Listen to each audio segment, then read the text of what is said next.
Okay. So, let's see. So, but what about the well, no, that would be before the word, then, wouldn't it?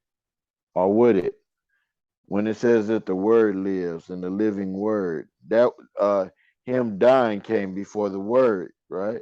Yeah, so the word is the son of man. He wakes God up. And so like he wake like that story of Yeshua, Uh-huh. he's waking up God in all of us. And that's what we're doing now. Now that we're awake, our job is to go around and resurrect the dead, resurrect people into life. So we are the sons of God waking God up. And Brother Boris, the other day, he found all these scriptures that parallel that same story of the son waking up the father. So, Yeah. And so like what we've come to the understanding is that, of course, it began this revelation began with the fact that when we found out that we were I am. We were, it's like when I say we were, but we are I am. Okay. And what that simply means is we are God, right? Right. Uh-huh. Not a God, not gods. We are God. He has placed a portion. If and to kind of make this more understandable, God has placed a part of Himself in each one of us. Boris, Vic said he's trying to join right now. Okay, I'll accept his. Let me see.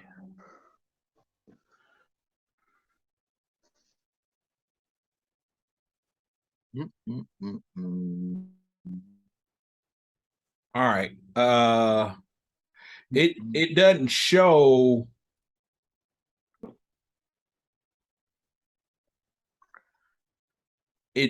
It doesn't show that he's coming up on my screen as a participant. Let me ask what it's saying. But Teddy, is that idea kind of coming in? Or do you Well, need I like want to know. Well, yeah. I need you to explain to me. What do you mean by we are God? That's what I want to know. Where is that? Where? What exactly does that mean? Okay, so the first part of this is like, so Jesus says on multiple occasions, he said, if you've seen me, you've seen the Father, right? And he also talks about this. Okay, there he is. He's coming in now. All right. So if you've seen the Son, you've seen the Father, right? Okay. And so that was why some of the theologians of their time had issue with Jesus, because what that did, that put him on the same, to say that you are the Son of God, put you on the same level as God. Okay. And so they had an issue with that. But what we've discovered is that, if so, we know this, right?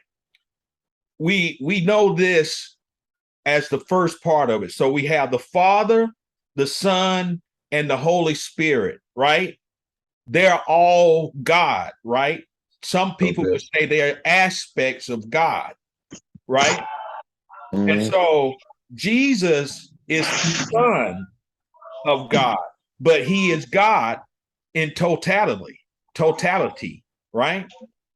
All right. Can I So break it down a little when bit, Brother Boris? what's that? Can I break it down a little bit? Yeah. Okay. So basically, what we're saying is that we are like God is one, and we are all that one, but we're experiencing different realities as the same being, and we're like communicating with each other, but we're all God. And this makes us gods. So his son, like the stars, we are the stars, but we all make up together God. Yeah, that's true. Oh, okay. There go brother Vic. Vic What's coming up? in. Good day, King. So as brother Vic explains it, he says we're fractals. So like imagine like a mirror, like that's the image, and then the mirror was shattered into 8 million billion pieces. We're all we're all pieces of that mirror, but at the same time, we're the whole mirror. Hmm. So what about the other gods, like the mother god and I mean all of these other gods when it says we're made in our image, are you saying that all of those are the same one God? It's the source. Like source. They Okay. all come from source. It all comes from source. But not to say that source is one. Is that what you're trying to say? Like yeah, not to say it's one, but it's all comes from source. And we're all a part of source. Source is one. Okay. Everything is one. Go ahead, Everything Vic. is one. Yeah, everything is one. My bad. Am I interrupting somebody? No, go ahead. No, go ahead, man. Okay. Yeah, everything is one. Everything is one. There's no escape. You can't get away from it. Everything is one. But We are all swimming. We're all swimming in the ether. You know what I'm saying? Okay. So to us, we experience reality on a real it's okay. Imagine like this. You're looking at a cell in a microscope, and you zoom all the way into the cell to see the microorganisms in the cell interacting. And then you zoom in all the way, and you zoom in far enough, you're going to zoom in on a planet, and you're going to see little people, and then you're going to, you know what I'm saying? That's the one concept, you know what I mean? It's all connected, yeah. We're all one. We're all part of the same organism. Like And if we yeah, go ahead. My bad. No, go ahead, Vic. Finish your thought, man. Oh, I was just saying we're all part of the same organism. So you can and this organism is the Father, you know what I'm saying, or God, you know what I'm saying. Call it whatever you want, but you know what I'm saying. If we live as if we're separate from this organism, then we cause dis-ease for the organism. You know what I'm saying? It's like, okay, we are having a hard time coexisting with nature, so we take the materials of nature and build our own shit outside of nature. You know what I'm saying? You know what I'm saying? Instead of existing with nature, that's the very separation that I'm talking about. Like, okay, we don't understand our dominion as the pinnacle organism. You know what I'm saying? Inside the organism, we don't understand our dominion. So because we don't, we try to make shit. We try to make our own version of it. But when we do that, it creates dis-ease. You know what I'm saying? Just like we create all this shit on Earth, and it creates all this trash, and all of that shit hurts the Earth. It's dis-ease. A factory that's constantly pumping out a harmful chemical, that's a cancerous thing. You know what I'm saying? Just like in your body, if a cell goes rogue in your body, it causes disease. Cancer, you know what I'm saying? Yeah. So we're all one, and how much we can figure that out determines, you know what I'm saying, the quality of life we live. So with that said, Vic, that was a very beautiful statement, sir. I think that's where I want to lead it, with some of the stuff that we realized over this past week. But it's really what he just said. It's just been shown like more brighter. But basically, okay, bear with me. I'm trying to explain it. We are projecting this reality, like as these individuals in front of us. We are projecting a reality like a movie projector, right? Yeah. And And so what's happening is our thoughts are manifesting into people. So our subconscious, the stuff that we don't even know we know. There's the subconscious and the conscious. And what we've been realizing is that, like, for me, for instance, there's things that I'm trying to get away from in the past. Those are my subconscious thoughts. The people in my past, this is the subconscious. And so when you get away from them or you let go of certain thoughts and beliefs, those people, they leave your life, right? And then like it's antagonist, basically. Everybody's an antagonist. When you're trying to do something new in life, like for you, Teddy, you're trying to do something new in life. And now, like you set a goal, and now these people that weren't in your life a few months ago, they just out of nowhere showed up, right? Right. So you literally projected this thought and it manifested into reality of as a person in your life. Now, that's not to say say what? Hold on, what? Yeah. What happened? Yes. Okay. That's not to say that these people don't have their own lives, and it's just depending on how you look at it. But what I'm saying is your thoughts are manifesting things. We are projecting these images.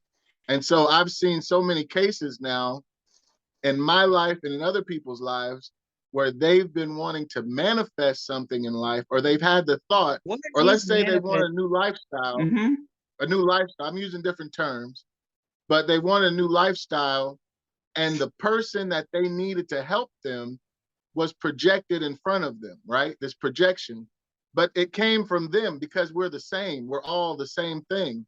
So the thought that was in the mind on how to help the person became an actual person in their lives. Does that make sense? Kinda. But the thing is, what do you mean? What is manifestation to you? So my term of manifestation is when you have a desire and the desire becomes reality, or you want an object, or there's something you're trying to achieve. So bringing a thought into fruition? Yes. Yeah. All right. Well, you really can't okay, if that's what my definition of manifestation is too.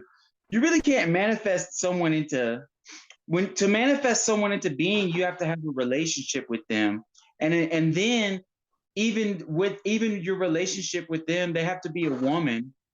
And then, you know what I'm saying, they have to consent to sex, and then the being that you guys are manifests, you know what I'm saying, as the human, you know what I'm saying? That's what we all are. We're the conceptualizations of our parents. But when okay, but what you're trying to say is that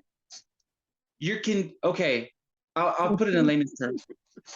You condition your subconscious mind Thank you. to receive something. So you can condition your subconscious mind to, like, if I condition my subconscious mind to not like the sun, when I go outside, instead of saying, "Oh, it's a beautiful day," I'm gonna say something negative. You know what I'm saying? And then that's gonna chain react and create my day negative. If I condition my subconscious mind, whenever I see Zachariah, oh, Zachariah's got some good information. If I condition my subconscious mind for that, then whenever I see you, it don't matter if you got good information or not. Whenever I see you, my mind is gonna tell me Zachariah got good information, and it's just gonna come good. You know, you're saying it becomes your truth. Yes. You're conditioning your subconscious mind. So like we all have our ideas of manifestation, and there's this great misconception that manifestation is thinking real hard about something and then it appearing in front of you, and that's magician's manifestation. You know what I'm saying? That's not at all how it actually works. It's your subconscious mind it's the mind that is reality. The reality is the mind. And I think that's what we're saying, Vic. Okay. We're saying the same thing. I'm saying that it's your mind. Okay, so for instance, The sun represents your conscious mind. The moon represents your subconscious mind. When you're asleep, your subconscious is in control. It's the light. But when you're up and awake, the sun is the light that shines and make things visible, right?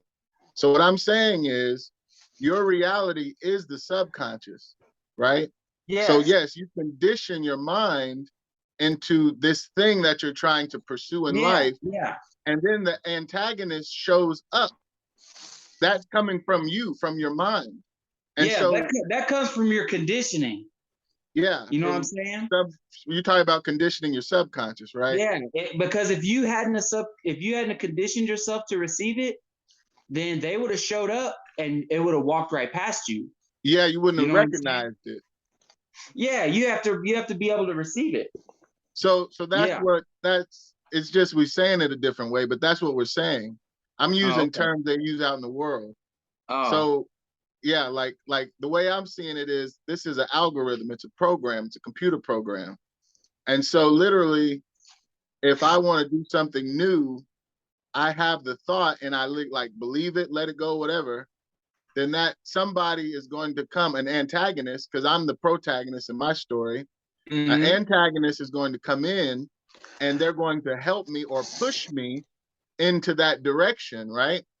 And then, but what we've noticed is that once we level up past whatever we're trying to learn, that antagonist can then hold us back and pull us down when we're trying to keep going. And so we have to learn to let things go, let people go.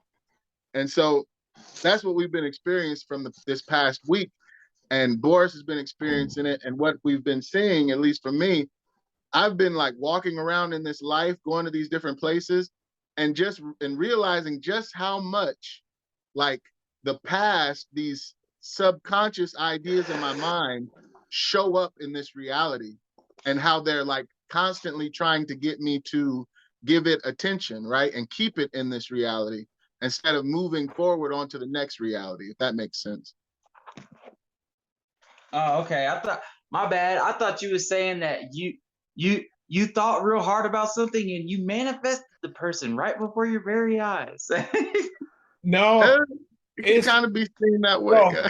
So and even with that said, it goes beyond thought. It's a different form of communication, if you will. So yeah, here's what happens behind that, right?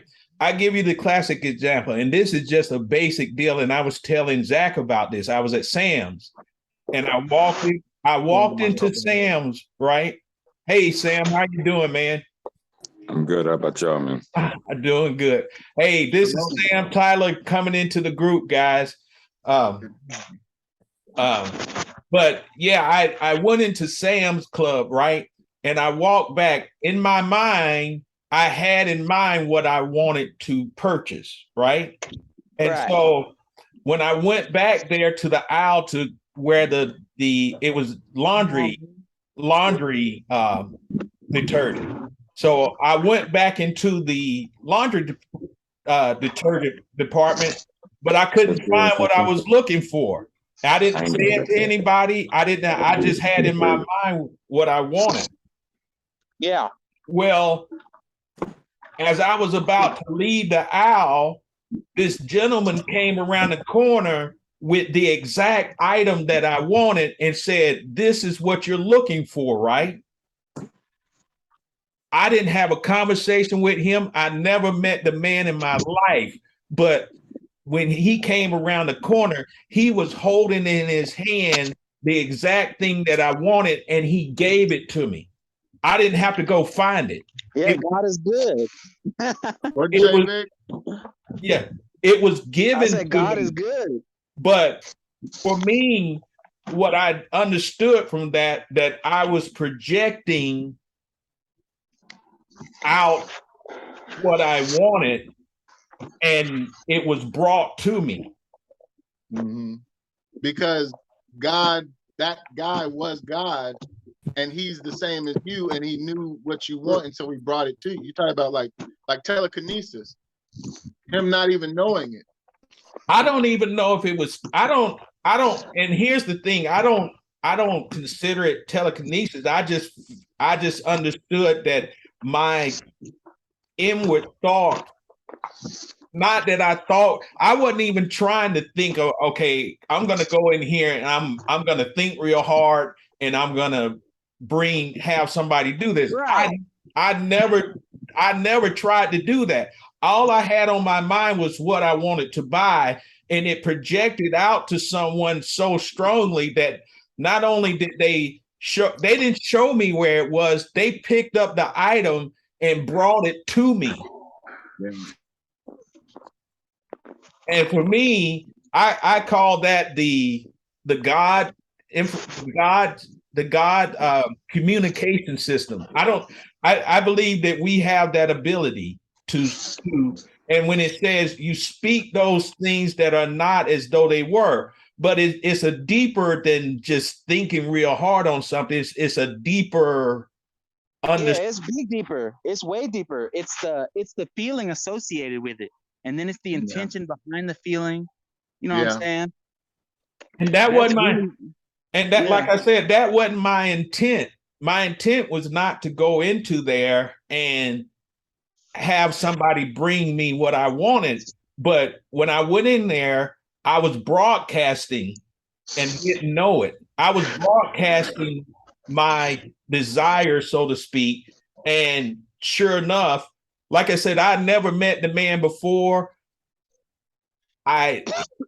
He might have saw that, he might have inferred some things from me looking at but I didn't say anything to him. Never met him before in my life. But all of a sudden, he said, "This is what you're looking for, right?" So we're talking about broadcasting the signal. Teddy, do you have an example? I mean, I know you do. If you like to share, would you like to share an example of this? Man, mine is completely different, and I'm trying to listen and understand to see if it's the same thing. So that's why I'm just listening right now, so I can understand to see if mine is really different or is it really the same thing that you guys are saying. Because with what happened to me, and my terminology, is, I don't know, it'll come across different because I don't know what to call certain things. But with my trips to Africa, it's like the first time I went, and the father told me, I want you to go, and me being obedient, and I didn't know why, and so many people who didn't see my vision was like, why does he have you going to Africa? Why can't he tell you what to do here and this and that? No, I'm gonna be obedient. And when I went over there, when I came back, everything started to flow. So first, I started dealing with someone in Africa, and we started opening up a palm oil company. Well, then the father, I kept saying, I'm gonna have a factory over there. I'm gonna have a factory over there. And then it came to me, cocoa. I said, yeah, I'm gonna do cocoa land. I'm gonna get some land and I'm gonna get cocoa. And I don't know where that came from. But then, I started dealing with someone, and I acquired cocoa land that already has cocoa on it. Then I started dealing with somebody else, and it was some more cocoa land, exactly what I was speaking. Then when I kept saying plant, then next thing you know, now I have a water bottling factory over there. And then I'm like, wow. So everything I was speaking, then I was saying, okay, what I want to do is I want to build houses for the people who's going to work in my plant. And then next thing you know, now I have 30 houses going up over there. And the whole thing is me speaking it, and I haven't paid for not one thing. Only thing I pay for is to get all of that in my name. Me speaking and believing it, I don't know if it's called manifestation. I don't know if it's called, you ask not because you have it's not. Manifestation. I don't know. I don't know the correct words for it, but 100% of everything that the spirits that I know are talking to me in this house, and me being obedient. And then when I speak it, 100% of those things are happening, and I don't even have to leave the house. And I have the papers was flown to me. I have the papers of the land and the deeds in my safe in there right now. All right, And so I'm let like, me ask you a question. When you was telling yourself, I'm gonna have the Coco Land, I'm gonna have this, I'm gonna have that, did you have any doubt in your mind, or were you certain? No doubt. No Because I doubt. know it Okay, says if and you that, ask these things without doubt, so I know that. that's it, and that's exactly what it is. It is done unto him, and so he believeth. That's exactly what manifestation is. See, the truth is in the mind, and the mind is infinite. So in the Bible, when it's talking about seeing the truth, it's talking about seeing what you feel and making it happen. That in your own reality. Yeah, that's manifestation, and that's exactly what it sounds like Teddy touched on every note of that.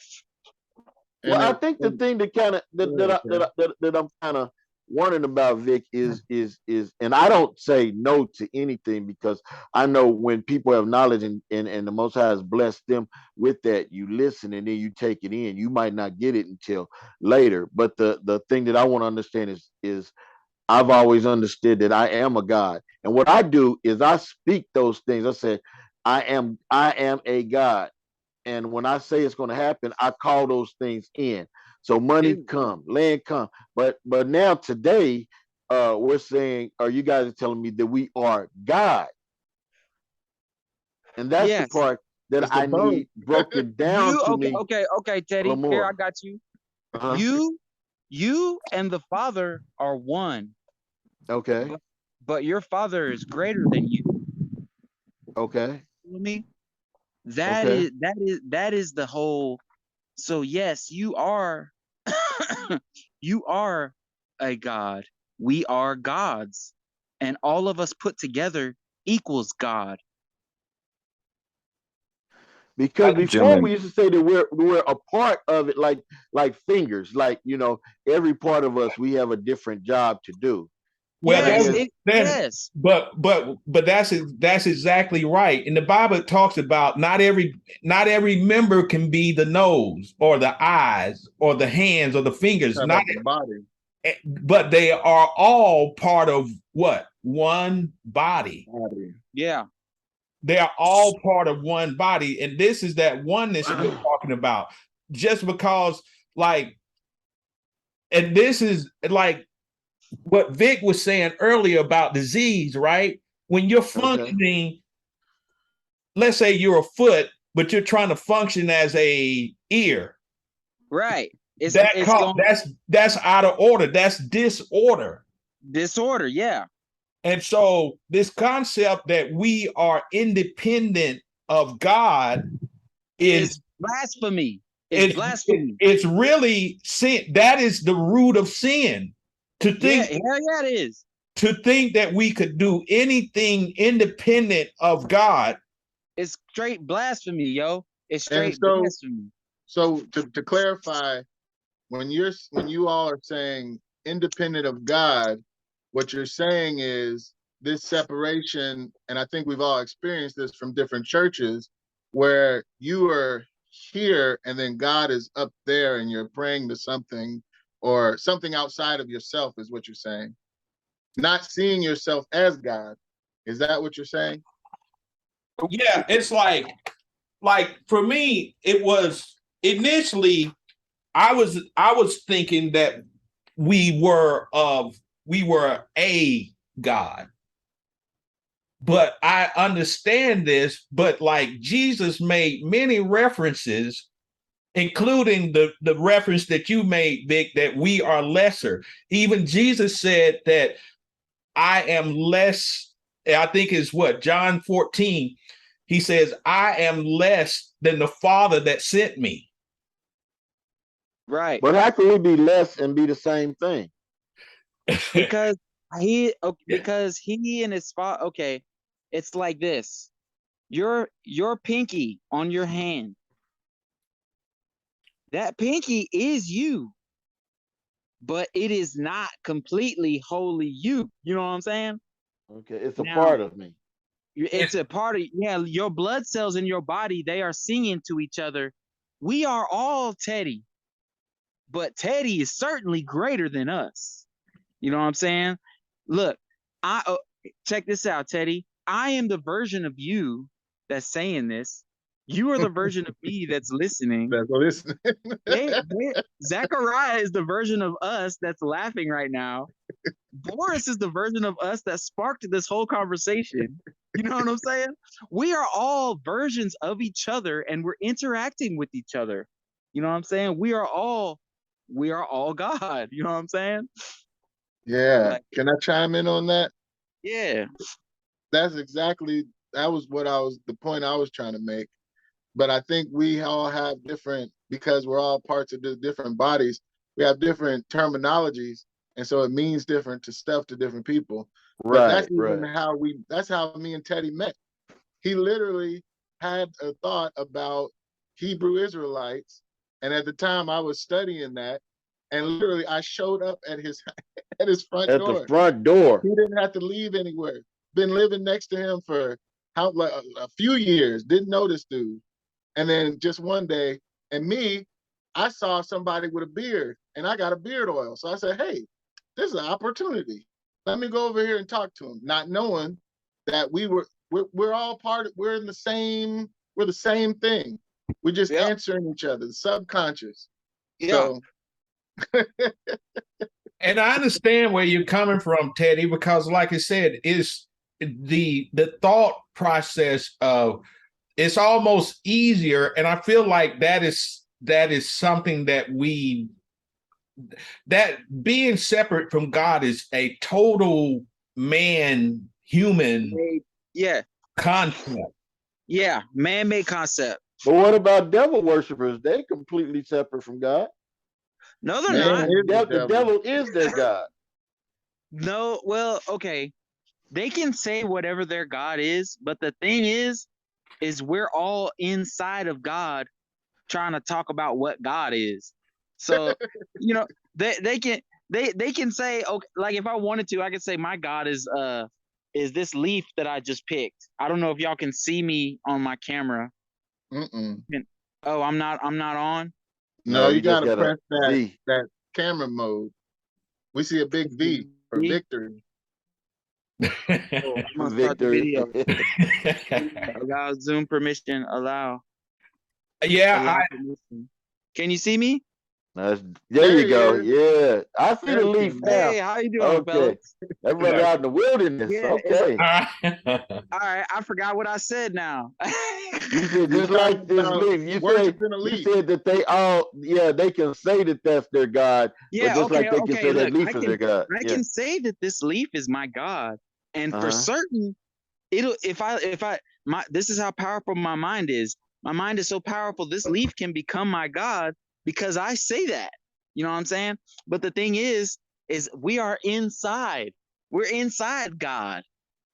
You know what I'm saying? We're inside God, experiencing God as God through the individual versions of God. You know what I'm saying? Yeah, that's beautiful.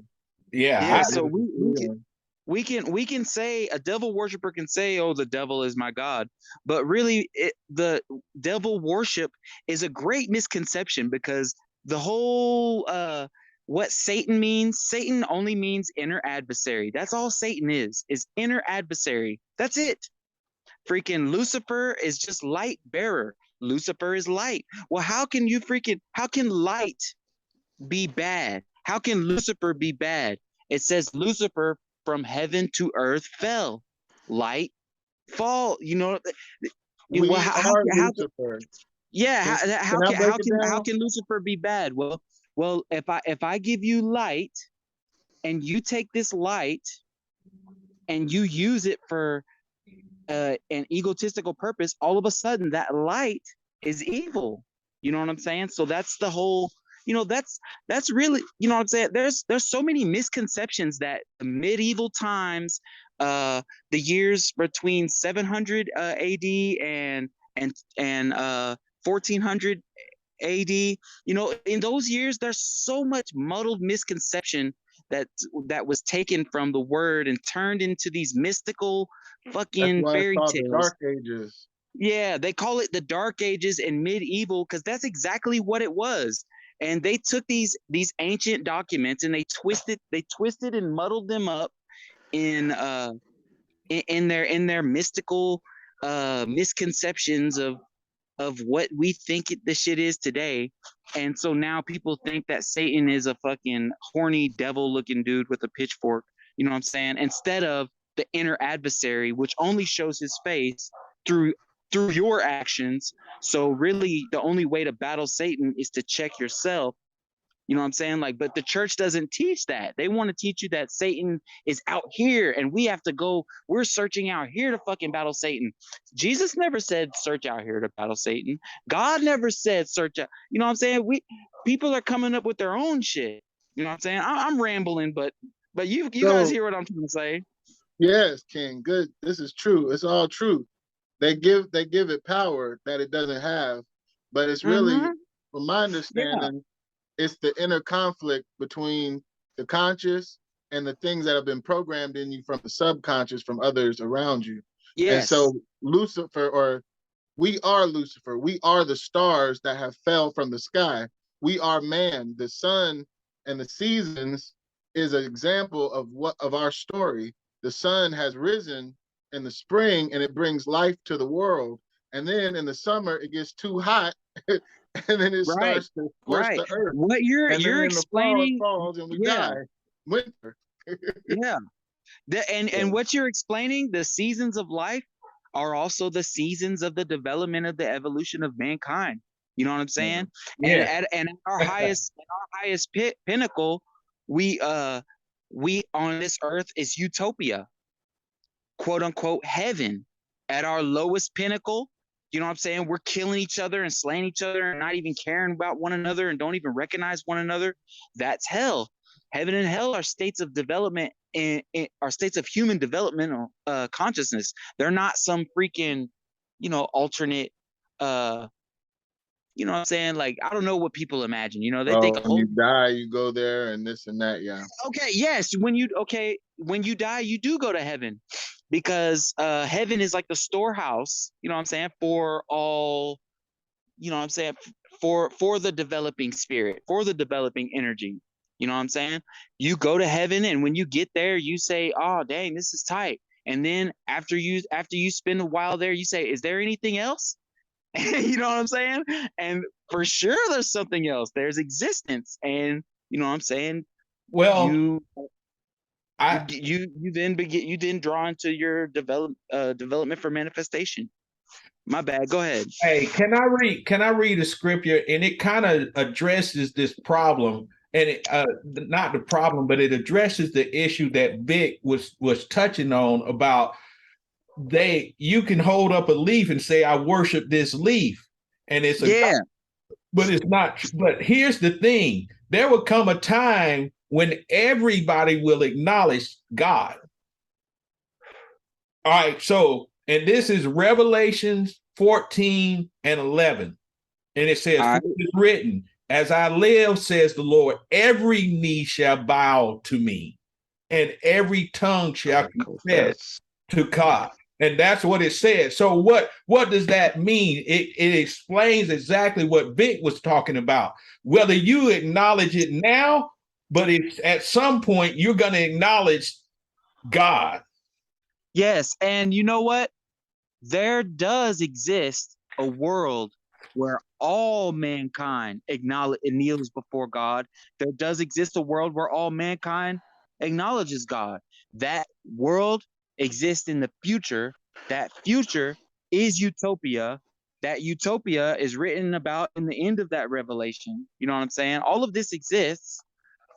It's just where we are now is where we developed our spirits to exist in. You know what I'm saying? And that's what spiritual development is like. Well, like how long? Go ahead. And I agree with what you're talking about. However, for what I want to talk a little bit about state of being. Okay. State of being. I'm in heaven now. Yes. Not in the future. I'm in heaven now. You are, well, you are. See, you are. I'm You in are. You heaven. are. Yeah, I'm in heaven now, and I don't Mhm. need external proof for that. It comes with the knowing God, knowing that I am God. And it says in the Bible, it talks about seek first the kingdom of heaven. Where is the kingdom of God? Within us. Within us. And if the kingdom of God is in us, we are already in effect in heaven. Right. That is my thought. I'm The not. bad guy got a customer. Okay. All right. Now I'm not looking for the promised land. I'm not looking for the utopia. I understand that I am already in it. And to be honest, I've been in it since. That's the whole point. Yeah. That's the whole point. That's the whole point. See, you exist in the future. You also exist. You also existed in the past. As a matter of fact, the energy that you are, conditions had to ripen up perfectly for the energy that you are to develop into you. And when you pass, the energy that you are cannot be slain. The energy that you are does not die. And what happens is this energy gets, well, this is what our favorite word, saved. Your energy gets saved, and when conditions ripen up perfectly, once again, you will develop and you will manifest. Now, whether you manifest into a time where humans know and love each other and respect each other, and there's no fear of murder, there's no fear of whoopsie whoop, there's no fear. Whether if you manifest in that time, then you had developed your spirit enough to manifest in that time. If we manifested in this time, then we developed our spirits. You know, we either descended from a further time, or we've risen from a from a prior time. You know what I'm saying? So I'm not saying that we should be chasing toward a futuristic heaven. What I'm saying is that all of these things exist, and the more that you can get in contact with your higher self, Yes. the more that you're gonna see love, grace, and prosperity, you know what I'm saying, reflect and sprout forth into your existence. You know what I'm saying? And Vic, you want to know and for me, what that has been presented to me is this thought of, I call it, for lack of a better term, the mind of Christ. The mind, yes, Christ's mind, yeah. Yeah, Christ's mind exists, and it says this. In when I say exist, is when you said that about I exist in the future, I exist now, and I exist in the past, all at the same time. That is the concept of Alpha and Omega. I was looking that up this morning, and in Revelations 1:8 says, I am the Alpha and Omega, says the Lord, who is, who was, and who is to come. Yes. And that is you, that is all existence. Look, it's so perfect to the point. It's so perfect to the point, even if we do, like, which we won't, but it's so perfect to the point, even if we do decide to freaking act a fool and nuke each other and destroy the planet, you know what I'm saying? The only thing that's going to happen is that life is going to redevelop from one cell again, you know what I'm saying? And we're all just gonna, everything's just gonna play out all over again in some different type of form. It might look different, but it'll be the same shit, you know? Yeah. Yeah. And like, you can't get away from it. We cannot escape, you know what I'm saying, love. That's the driving power and force behind all of creation. It's love. We cannot escape love. And you know what I'm saying? We are this love. You know what I'm saying? How much of this love do we notice? You know what I'm saying? How much of this love are we giving our conscious, you know what I'm saying, awareness to? You know what I'm saying? Are we aware of the love that is around us? Are we aware of the love that's in the air? Like how much we're aware of the love and shit depends on our quality of life as a whole of human beings. You know what I'm saying? A good way to look at it is like how much trash do we have, like as a collective?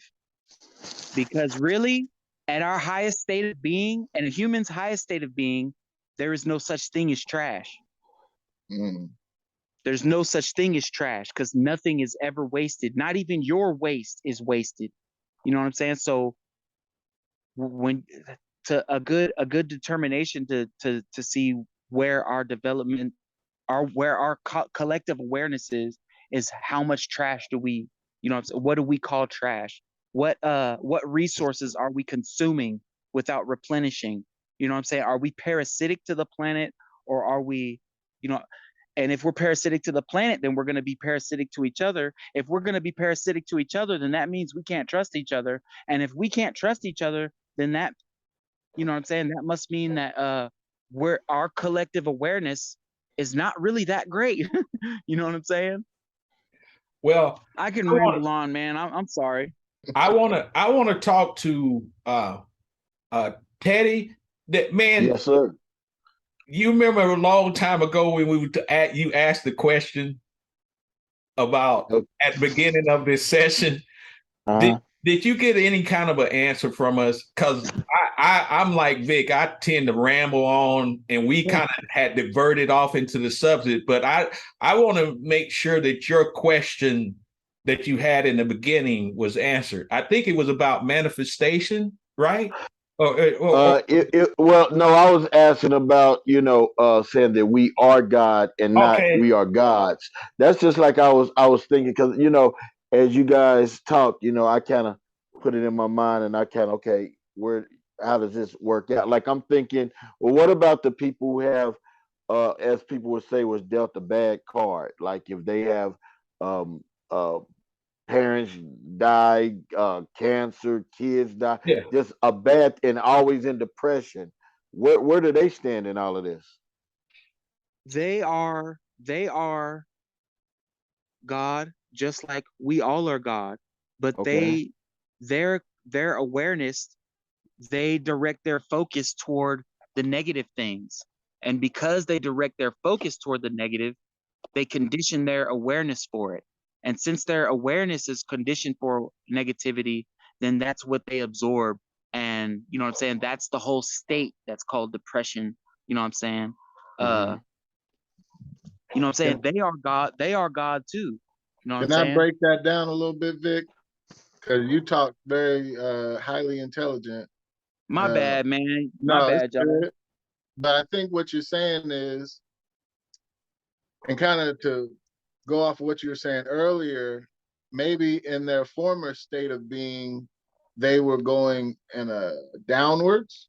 And so this next reincarnation, that's where they started. And the whole goal of this place is like a school, is for us to elevate to that higher consciousness of love. Yep. Every day And you where, wake up, you're in school. Every yeah. day that you wake up, when you open your eyes, boom, you're in school. You are So, developing. so You know what I'm that's saying? what, Yeah. that's where we all are right now, where our consciousness has developed to this understanding, and we've come together, that because we've all come to the same understanding that we're God. Like that's the powerfulness. So our next incarnation, we might just be at that utopia that Vic's talking about. Yeah. That's Yeah. 20, You got, and whatever that's that what is. it is. That's what it is. You got to condition yourself. And that right there, spiritual development is the whole root of, you know what I'm saying, manifestation. It's the whole root of conditioning your subconscious. You know what I'm saying? Like Teddy, it sounds like he's got some kind of natural affinity, you know what I'm saying, for it, because he doesn't even have a doubt in his mind. He knows if he's gonna say it, then eventually here it's gonna come. You know what I'm saying? And that's the whole premise. You gotta live as if, you know what I'm saying? Okay, we know people are like this. We know the world is like this. We know we know all of the negative things that are in the world, but we have to live as if this is utopia now. because that's the whole meaning of turn the other cheek. There's a lot of secrets in Jesus's parables that I just laid out right there. But freaking, we have to live as if this is utopia now. You know what I'm saying? So that way, when we perish, conditions will have to ripen up. You know what I'm saying? So To perfect even accept us. to Well, even accept us. Yes, exactly. so I want to ask this. Oh no, I got a phone call. Okay. And this addresses the same thing that Teddy was asking. What about the people? And me and Zach have talked about this quite often. What is our role going forward? What is our task as people who have come to the knowledge that we've come to? It's to work toward the correction. All right. And the correction is called, in Hebrew, it's called the tikkun. All right. For some reason in the Bible. Oh, hello, what's up? No, but while you're doing that, does that have anything with the age of Aquarius? Oh, yes. Oh, yes. Come on, talk about it, brother. What's up? No, I mean, because where you was going with it, that's what popped into my mind. I was going to ask Boris that, but when you started that, that's what popped in my mind. What you're saying is all that intertwined with each other. I mean, help me out with that too, because it seems like I think, was that me and you, Zach, saying that we're already there, or someone said we're already there? Someone I was talking to, a lot of us are there, but I know that we're headed there. Well, are we already there? Us in this group who our eyes are opened at a certain point, or I mean, no. So here's the thing: the truth of this, and this gets back to something that I've talked about. We must take on the mind of Christ, right? Yeah. And I was telling, so if we take on the mind of Christ, we don't think in temporal. We don't think in time as we know it as people. That it's not to come. It either is or is not. There's no becoming. We are. There is no becoming. Everything already exists. Good. Yeah. It's the understanding. Yeah, it's like I said earlier. Yeah. The past exists. The past was made by God. The future was made by God. Now is all creation, and we're the ones that decide whatever. So like in the Bible, when it says, and God made a great flood, or and God whoop-de-whoop, when it says that, it's saying as a result of the collective humanity's decision, this happened. That's what that means. You know what I'm saying? As the result of collective humanity's dumbasses, this happened. You know what I'm saying? And so, but yes, go ahead, man. My bad. I'm sorry, man. To Teddy's point about what about the people that don't know? What about the people that grew up in bitterness and sorrow? And so that is a chain of bondage to a certain degree.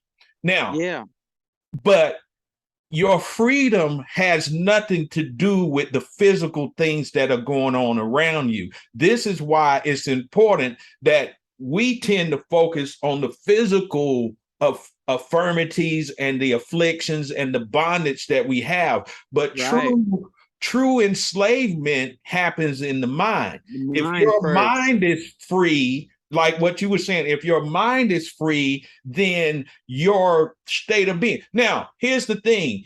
This is why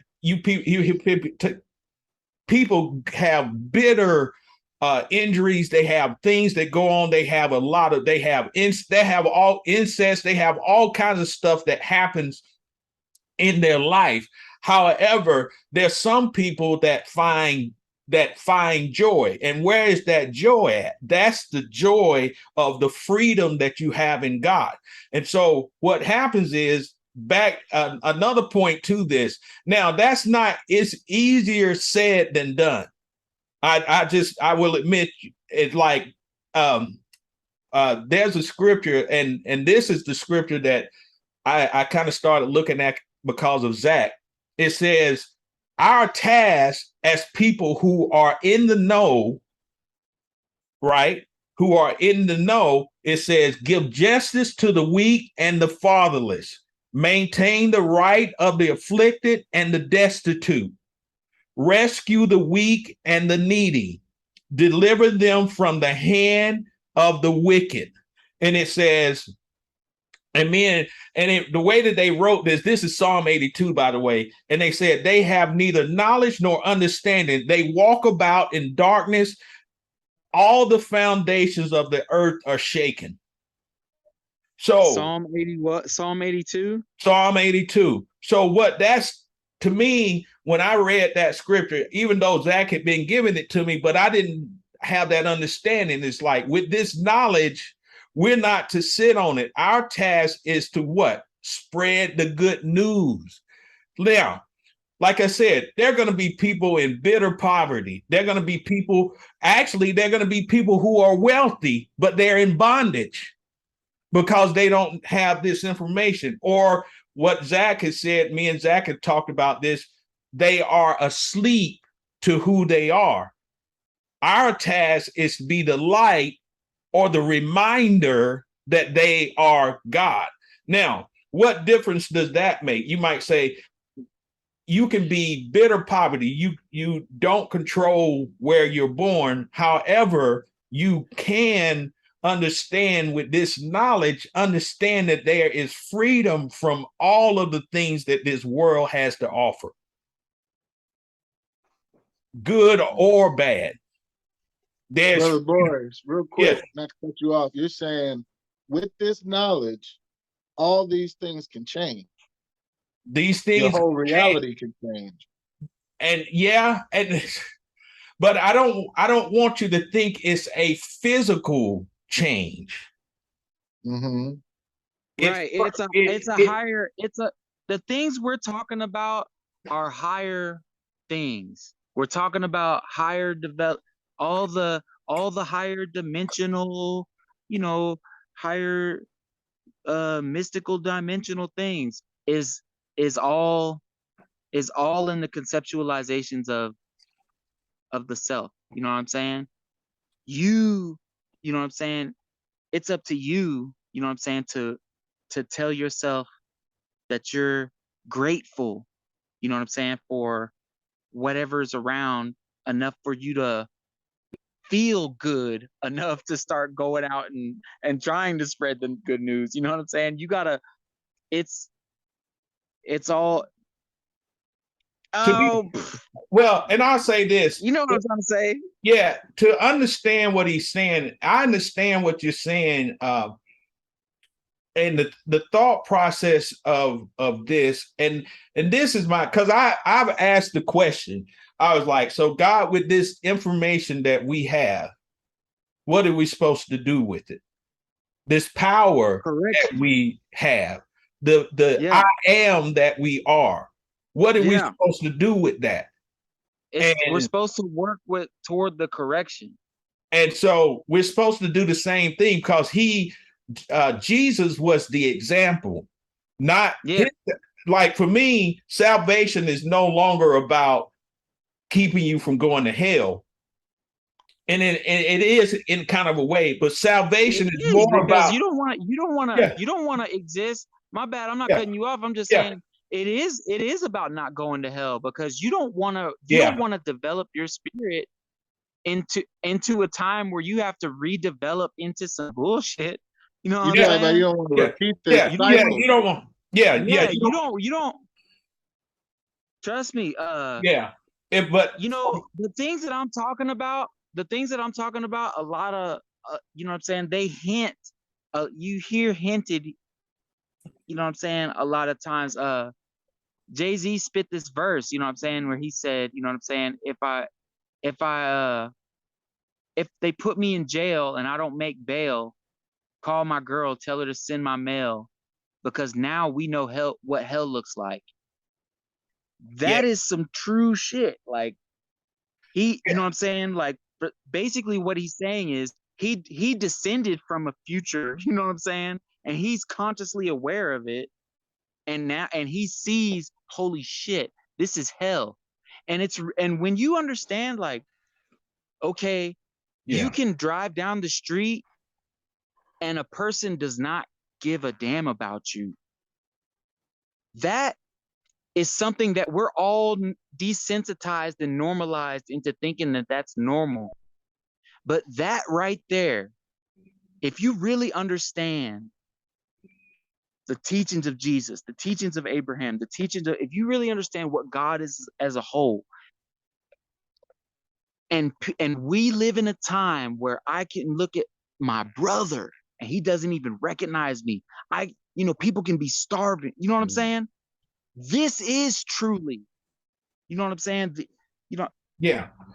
So I'm rambling again, but no, I understand what you're talking about when you say that was a misnomer about just I was speaking of heaven and hell as a destination that that like church. A lot of people think of salvation as a way to keep from going to heaven or going to hell. But and that's for me, great misconception. But for me, salvation is about reminding us who we are.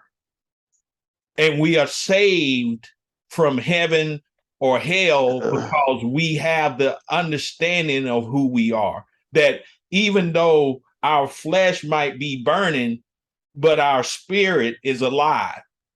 And our flesh is burning. Yeah. Because when you burn the spirit, to burn is to consume something, to express something. Yeah. That's what burning is. So when you burn the spirit, physical reality is expressed. That's what that is. But because we have, this knowledge, our goal is to, like it said in Psalm 82, our goal is to work toward the correction, because we're all one. I like that. We're all one, but for some reason, you know what I'm saying? That I'm not going to ramble off and explain.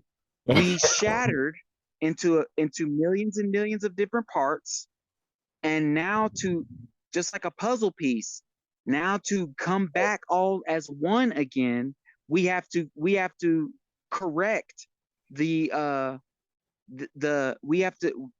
corrections in the Bible. There's 613 commandments, 613 corrections, and these are the corrections that have to be made. You know what I'm saying? And so when a correction is actually made, it works like a hologram and it corrects in everyone. And how you work toward the correction is when you're dealing and interacting with people, you consciously understand that you're interacting with yourself. You consciously love yourself. When you're interacting with plants, when you're interacting with animals, when you're interacting in life, to consciously understand I'm interacting with myself.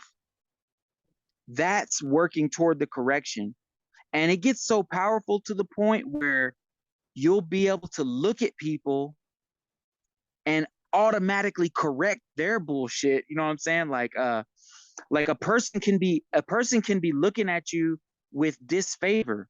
And when you come at them with the energy of correction, like it doesn't even take words. You just look at them like, okay, here's a person trying to do you wrong. And you just give them the look. When have I ever tried to do you wrong? And that just stops them in their it makes, you know what I'm saying? That's the correction. You know what I'm saying? Like, man, is to live and consciously understand. Yeah, my bad. I'm rambling. My bad, y'all. No, but you're right. A friend of mine has that very testimony, and I was telling you about it, Zach. His name is Aaron, and Aaron was talking about. He's a musician, singer, songwriter, and he was in the park playing his guitar. Just kind of, he said, I was in the park. I didn't care if anybody listened. I didn't care if I got any tips. I was just out there playing my guitar because that's what I wanted to do. What about Travis? Yeah, Travis. I said Aaron. That's his last name, Aaron. But Travis said that at some point this woman approached him and she was going in on him, talking about, I know who you are. You ain't a Christian. I mean, just kind of going in on him, just like beating him up, right? And he said something in him told him not to respond like for like, right? And he said he started speaking love toward her and compassion. Yes, that is the correction. Yes, that's it right there. And he said what he saw, he said he never seen it before in his life, but he said he saw in the woman's eyes her whole demeanor change. Yes, and there's no escape. There is no escape. You can't escape the correction.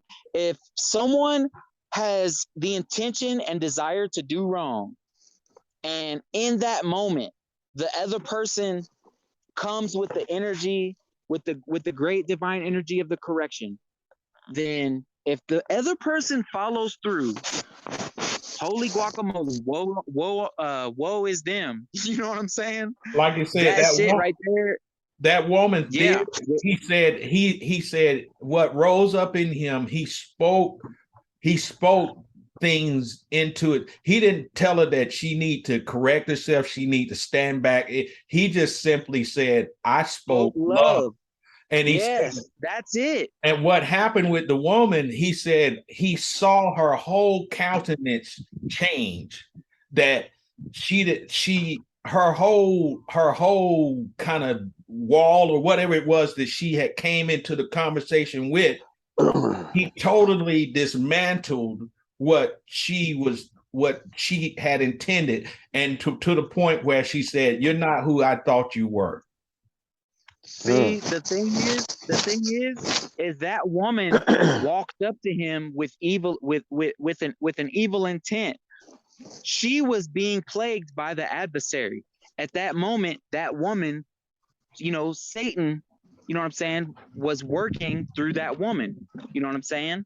And that dude that you're talking about spoke, you know what I'm saying, with the sounds like the the love of Christ. He just came with the correction, man, and it freaking completely dismantled it, man. And that's what it is. We're out here, you know what I'm saying? We're out here we're not out here to point our fingers and talk about who's guilty. We're not out here to say, oh, this is a sin or that is a sin. We are literally out here trying to freaking love one another to the point where we can all realize that this love is real and we can exist in it. Man, you're exactly right. And me and Zach had covered this before, right? Zach and I had talked about this. It says right there, I think it's in John, one of the books. He said Jesus did not come to judge the world, he came to save it. Yes. Come on. And that is our mandate. Like for you, man, it's important that we have that is understanding this. Yeah, we're gonna have people that come up and they're gonna be angry, they're gonna be bitter, but like what Vic was saying is like the way that we commune with them, the way that we respond to what their needs are. It's the energy. We have to stop looking. We have to stop looking at the clothes, at the clothing. Everything is in a clothing. The whole physical reality is a clothing. We have to stop looking at the clothing and start approaching everything as the energy. Because when we approach it as the energy, we approach it as the truth.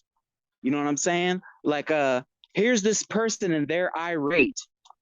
If we look at the physical, all of a sudden our mind is going to shoot, 1,000 suggestions at us to, a lot of things. Okay, why is this person doing this? They could have a gun, all these fucking negative things. But if we take the clothing off and we just look at the energy, we see, oh, this person is disturbed for some reason. You know what I'm saying? And here they come over here they come over here to me to try to disturb me, you know what I'm saying, or whatever. Yeah. When you can see that, you can act with a lot more sound mind when you know that, okay, here's this disturbing energy, but I know that my energy can't be moved. I know that my energy is solidified in joy and love and compassion. So the only thing this person is going to come over here and get is some of this correction. You know what I'm saying? Well, man, and I'll say this: it's not just I think I told Zach this story too. I worked in a church, right? I'm no longer there, but I worked in a church, and this homeless man came up to the church, but I was in the back of the church and he was knocking on the door, right?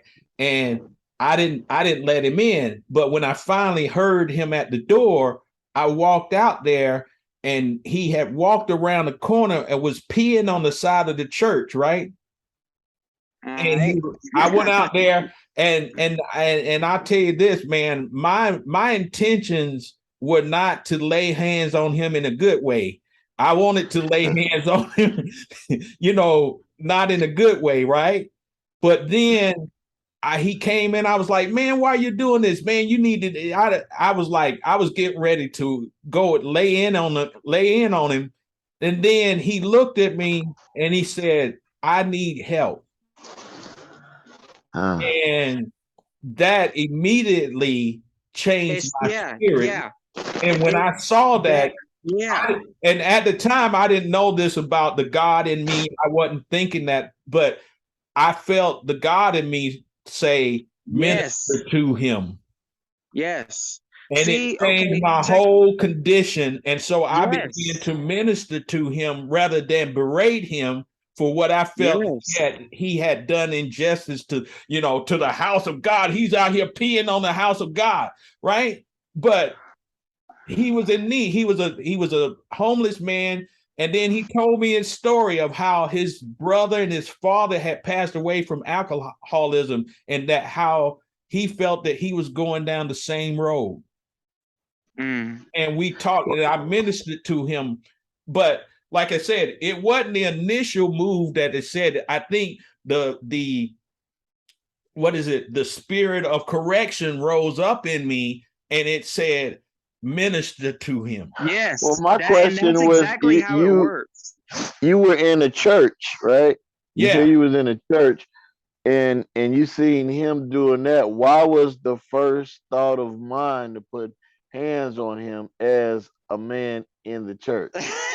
So that's what I'm saying. The human nature of me, and this is not to excuse that, but like I'm just being straightforward. No, that's real. That's real. You saw him pissing on the church, and you was like, you know, and rightfully so. But there's a reason I asked that. There's a reason I asked that, and the reason I asked that is because I've seen, and I'm sure you guys seen that too, that the most, and I say you're hypocritical, but the most hypocritical and the most judgment people are in the church. That's certain. Yes. The people that I've met that's outside of the church are the ones whose eyes are really opening up and who's really walking in love.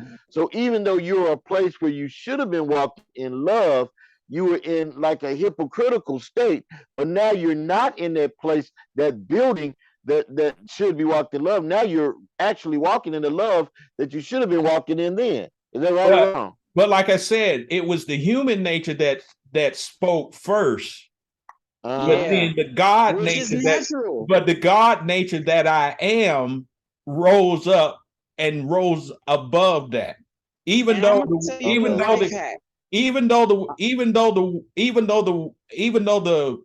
looking at that, yes, my first response should have been to turn the other cheek. But there is the human nature that I'm at war. Even the human nature of man, there were times where, and I'm being straightforward and open with this, there were times where when people offended me, I wanted to kill them, not beat them up, but kill them. But the God nature in me rose up above that and usurp that. And so I'm not saying that and so I do understand that a pastor of a church is like, I don't look at them as hypocritical. I look at them as having human shortcomings, and they are real people, and they are called to the ministry. It does not automatically make you. You know what it is? It seems hypocritical. What did Noah do? Noah freaking saved humankind, and then what? Showed his ass to his son outside of, you know what I'm saying? Like, we're real people. You know what I'm saying? But you're right, Teddy. You're right. I should have approached him, and what I found, and here's another thing within the church. They did this experiment, right? And they had, and they were teaching from the aspect of the Good Samaritan, right? And we know in the story of the Good Samaritan, many people walked by and didn't help the man, but the Samaritan did, right? Now, what they did is they did this experiment at a university, and they asked several people. Some of them were clergy, some of them were this. But what they found is the people that actually made it stop were people that actually had time to do so. You know what I'm saying? Like the person, like this person was in need of help, but this clergyman had a meeting that he needed to be at, and he couldn't. I mean, they interviewed them after they walked past the person that was hurt, and they found out that the real reason that sometimes people don't help is because they got other things to do. You know, the real reason why people don't help is because people don't love their neighbor like they love themselves. Yeah, but that's a tough. There is no other thing to do except for to help thy neighbor. Yeah. Because to help thy neighbor is to help thyself. Yeah. And when we can understand that concept, we'll usher in world peace. Well, earlier you guys were saying something about being in a place where you're not worried about murders, you're not worried about lying and stealing and things like that. And I know, okay, now in that place that you guys were talking about, is that already that exists now, and it's called the I Am Presence. And why when Boris went to talk to that guy, when Boris went to talk to the homeless man, where was that part at then?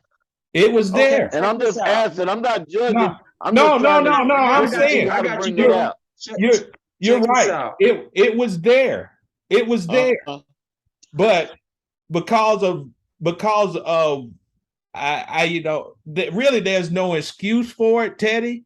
However, here's what I would say. It was there all along, but like I said, it's the same, it's conditioning to a certain degree. So when somebody says Jesus to me, I know the truth, right? Right. What do you think is the first image that pops into my head? The white man? Yes. The white picture? Yeah. Because why? I know the truth, but it's the conditioning. So okay. And so what happened is I know the truth, like what you said, and I'm not defending what I did, but I'm just being open and honest that the first thing that came to mind was to lay hands on him. But that's incredibly real. That's incredibly real. But to freaking to alleviate all of that, to really alleviate all of that, we can we can say, okay, I have a problem with that. You know, to alleviate all of that, we have to stay conscious about working toward the correction, and like they're working toward the correction isn't walking around acting like you know everything. And working toward the correction is, okay, here it is. There's a dude pissing on the church. You walk outside, and when you see him, your first thought is, why am I pissing on the church? That's your first thought. And then all of a sudden, your heart and mind are flooded with compassion because you can already see that he needs help. So he don't even have to turn around. You know what I'm saying?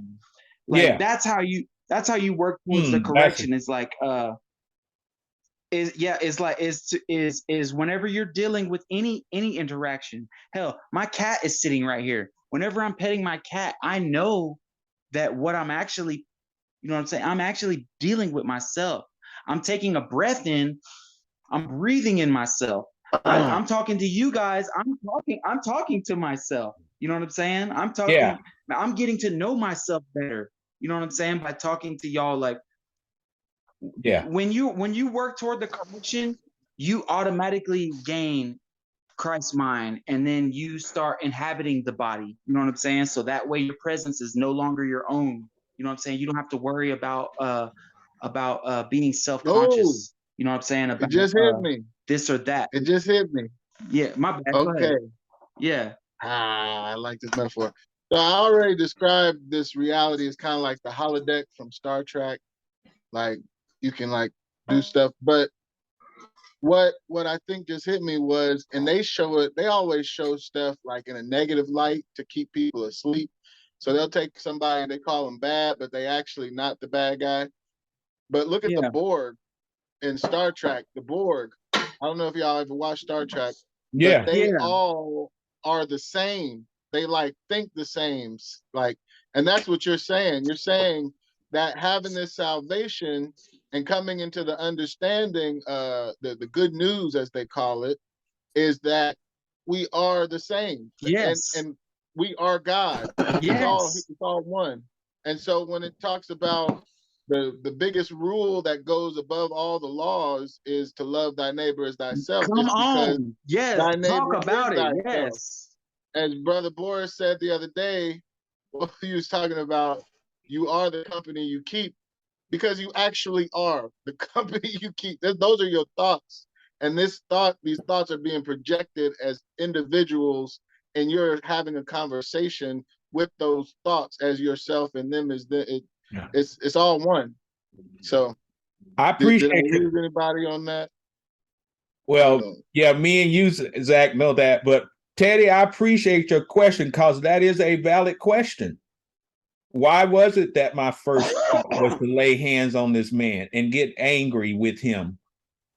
But in truth, like what Brother Vic said, is that we have to condition ourselves to be the eternal beings that we are. Yes, we have to humble ourselves. Yes. Before everything. We have to humble ourselves before everything. Somebody driving slow in front of me on the highway. Immediate reaction, people want to get mad. No, I have to humble myself because I don't know what this person is. You know what I'm saying? You got to humble yourself. And I got a story. You humble yourself enough and you're grateful enough, you condition yourself to, I was the road rage guy, right? And then me too. And so what happened is that this happened probably 10 times, right? Before I finally realized, man, I was the road rage guy. And if you were in the slow lane and driving slow, I would tailgate, flash my lights. I was that guy, right? But then I started understanding is that God was at play even in that. Yes. You're and right. So what happened is, this happened maybe 10 times. I would get behind a person that was slow and I'd be mad and I'd be, going in on him. And then not too long after that, I would come across a cop car sitting on the side of the road, or a cop car coming the other direction. And it could have been me getting pulled over for a ticket. And then I finally realized, man, you know what? Somebody driving slow is not really that big of a deal. It's really not. And it was that God had to it's the process of getting to where I am now. God had to change. My mind had to be renewed. And like I said, even in that process, I just say this. I was very upset at one point, and this is God kind of posed the same question that you asked, Teddy. I remember when I discovered what racism was, and I began to understand what it meant. This was 30 something years ago. I was so angry and mad, and I'm a writer, and you should have seen some of my poetry that I was writing. It was angry and mad at the world, and to the point where I was headed down the road. I didn't know about the New Israelites. All I knew I knew a little bit about the Muslims, but the road I was going down was like towards white hatred, right? And so what God did for me is she's my wife now, but what God did for you is to be a white girlfriend. No, but my wife, no, what he did is like my wife invited me. At the time we were just friends, but she invited me to her church, right? And I tried to find a church, but I got lost because I didn't know the area. I wound up going to this storefront church, and at this storefront, I walked to the front door and I looked in there, and I didn't see my friend, my wife now, but I didn't see her in there, and it was nothing but white people. And this lady came to the door. Well, she was the usher. She came to the door, and she said, she looked at me kind of like, may I help you, sir? And then I told her my story. I was like, my friend invited me to church, but my friend invited me to church, but I think I got the wrong place. Man, it was like she had gotten the word that God had spoken to her the night before, because as soon as I said those words, she her whole countenance changed, and she said, "Oh, no, you're in the right place." I went in that church. They treated me like family. I never experienced, but that diverted me off of the path that I was about to walk on, because God was instilling himself in me then.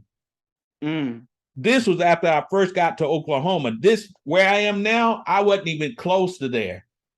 But then she did that. And so now, like I said, I have a lot of stories of why I respond to that, but my best answer is like what you said, is like what I said. I was conditioned to think and act a certain way. I was asleep. Yeah.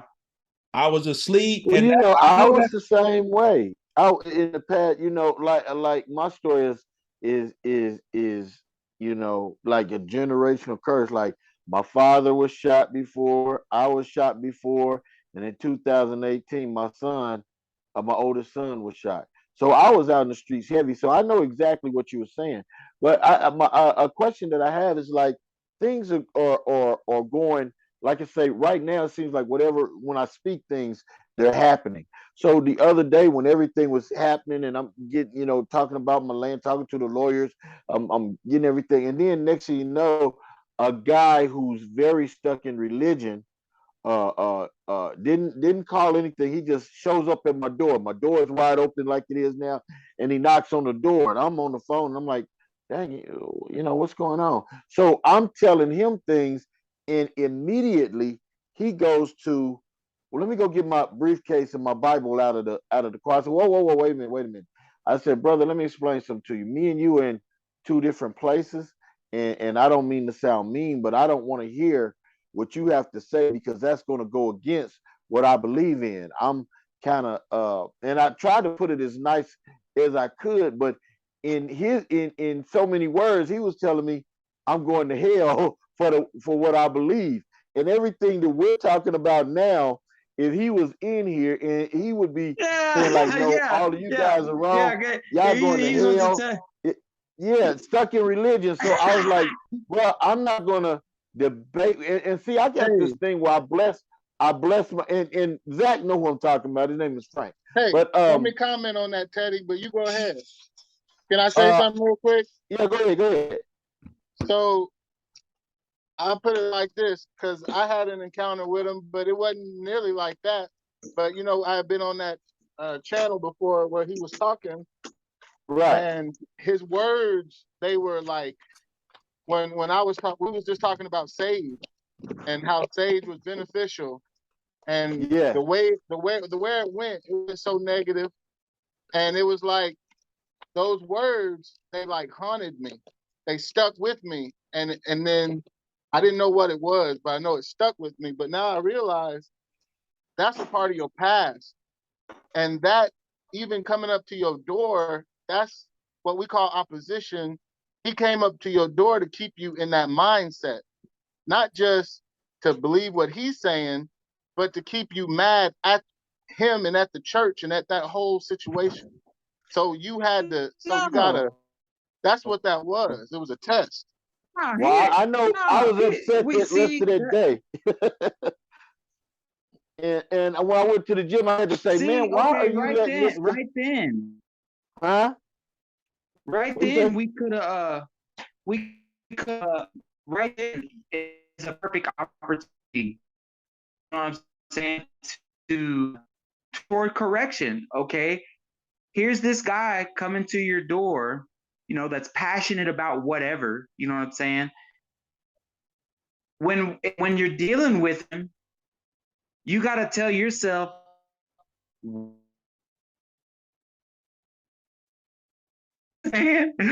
that's the frame of mind that you got to put yourself in.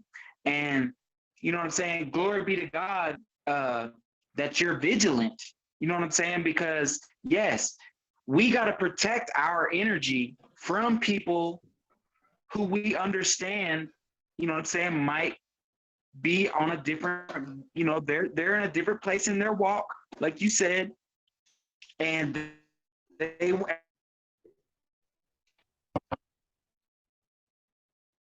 impose. Here's this energy trying to impose its will. What can I do? You know what I'm saying, to protect my energy, but to also, you know what I'm saying.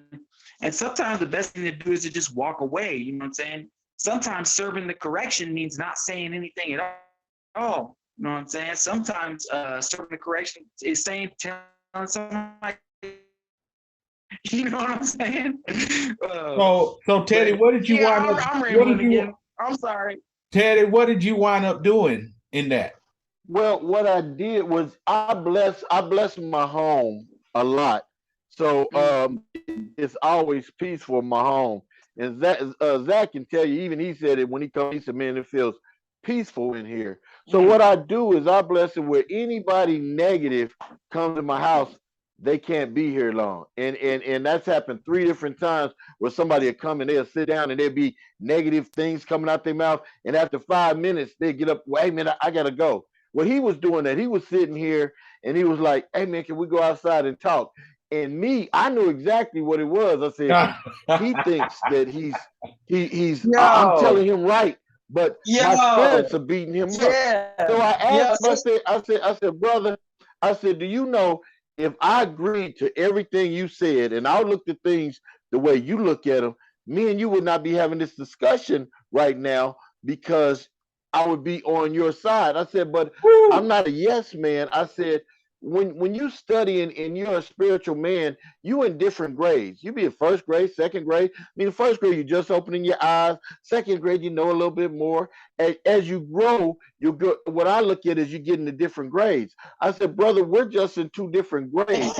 I said, right now, I said, there's nothing that you can say to sway me to be on where you're at, because if you look, it's not about material things, but if you look at the things that's going on with me and the things that's going on with you, why would I follow the way you're going when you know your way of life is totally different. And that's not saying material things looking better. It's just saying that because I speak things, because I know I can speak things in existence, I know where I'm at spiritually, I know I've traveled and done all of these, and I don't have to work, and I can sit here and make just as much money as you can on your job. This is not because I'm better than you, because I know that I can speak money into existence. I can, because I'm over that. I say money come and money will come. Come on. I say, okay, Come on. healing come and healing will come. Yeah. I said, but you're telling me because I'm doing that, I'm looking at familiar spirits and they're all demons, that I shouldn't do these things because these are I said, brother, I don't believe like that. So please allow me to think the way I think. I said, you got to understand, bro, at my age, I'm older than you. I'm doing so much better. Why would I listen to what you're saying when it looks like that you're the one need help? And I'm not saying that one is better than the other. I'm just saying I would be going backwards if I listen to what you say. Right. I can't, bro. I said, you should be trying to listen so you can learn. I said, you're stuck in religion. And religion, the way I look at it in churches, and everybody not the same, is it's a bunch of gangs. Because you got the Baptists don't like the Protestants, the Muslims don't like, and they're all going to the, want to get to the same end. They all want to get to the same end, but because you don't listen the way I praise, I know you're wrong. So my question to you is, how do you know what you're telling me is the right way? How do you know? Because I'm looking at my walk, and you judge a tree by the fruit it bears. I'm looking at my fruit, and my fruit are right, bro. I'm looking at yours, and your tree doesn't even have fruit on it yet. Come on, bro. Think about what you're saying. You got to make it make sense. If you want somebody to follow what you're saying, it has to make sense. You have people are visual. You have to be able to show them something that, hey, man, my walk is great, man. Look, this is what I'm doing. I can dang near walk on water. My belief is so strong. But the way I'm looking at you, you're believing something that's not working. Because I look at it like this, man. There's 8 billion people on this planet, and 80% of them are religious. So you got billions of prayers just going up every day. If all of these prayers was working, why do we still have hospitals? Why are people still killing each other? See, the thing about it is that each individual whose eyes are open, they can control their life and stop a lot of that stuff from happening. They can make themselves go up to a higher plane. They can bring things to them. They can stop hunger in their circle. They can teach, like Boris was saying, we out here to teach other people. But bro, if you're not teaching and you're forcing your beliefs, then all you're doing is running people away.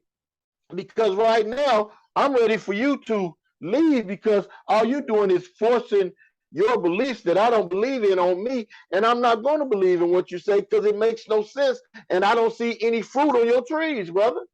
Well, just let me say this, and I'm gonna leave. I said, bro, you keep on trying. I said, you're not trying to help me. You're trying to make yourself feel better, because I keep telling you what you're telling me is not going to do anything for me, because I see my fruit. I don't see your fruit. So I'm not going to listen to you. I'm going to block that off. And it came in at the end. He said, well, are we still friends? I said, yeah, brother, I love you. We always be friends, but you need to learn to listen more than you talk, because the whole time while I'm telling you something, instead of you listening, you thinking about what you're going to say next. So you're not hearing nothing I'm saying. You just thinking, okay, as soon as he finishes, I'm going to say this. So you're not learning. And we're here to learn and teach. You're just here to teach something that you really don't know about. Because I said, when it comes to... And people can block that. People can block their. People turn off their learning. Their receivers. You know what I'm saying? They turn off their learning. Yes. When they turn off their learning, he thinks that he knows it all. You know what I'm saying? Just like the average, whatever person, and he's trying to come up over to your place and tell you that just because you understand, saying more about the energies working around in this atmosphere than he does, he wants to call it evil. Oh, you know how to call money, you know how to speak things into existence. You're evil. No, right. You're not evil.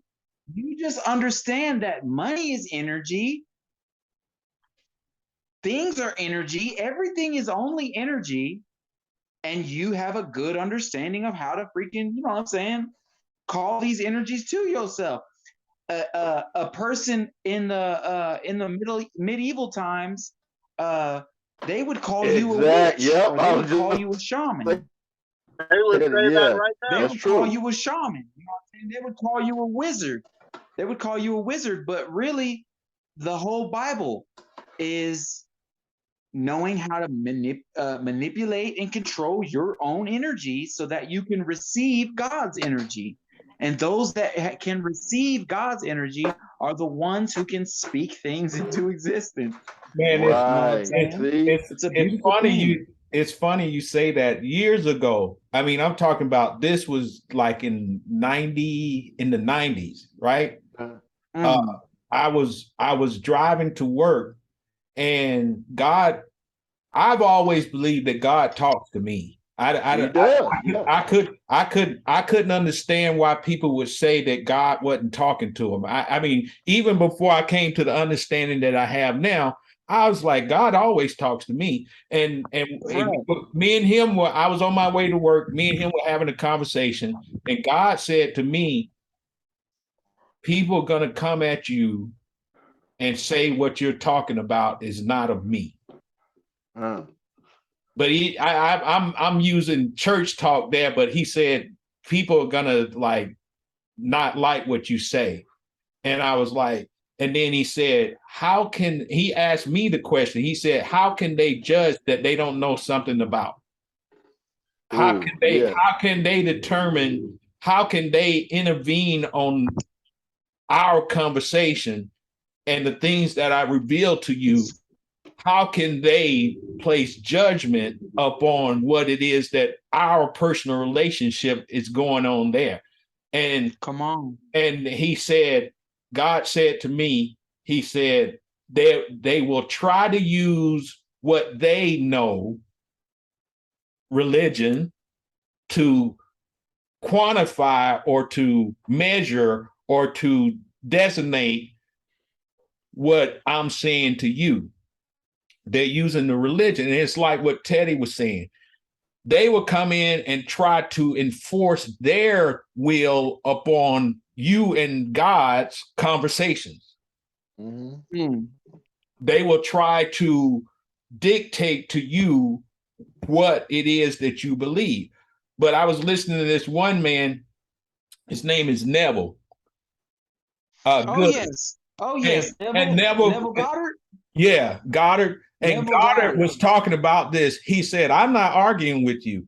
He said, I can't. He said, I didn't go to seminary. I didn't come in. He said, this is all through revelation. And he said, you will never come to this understanding. I don't care if you're the head of a seminary or what, but you would never come to this revelation unless it's revealed to you through Christ or through God. And so Neville Goddard is that dude. And so what you're doing, Teddy, is like he's coming at you with what he's been conditioned to think. Right.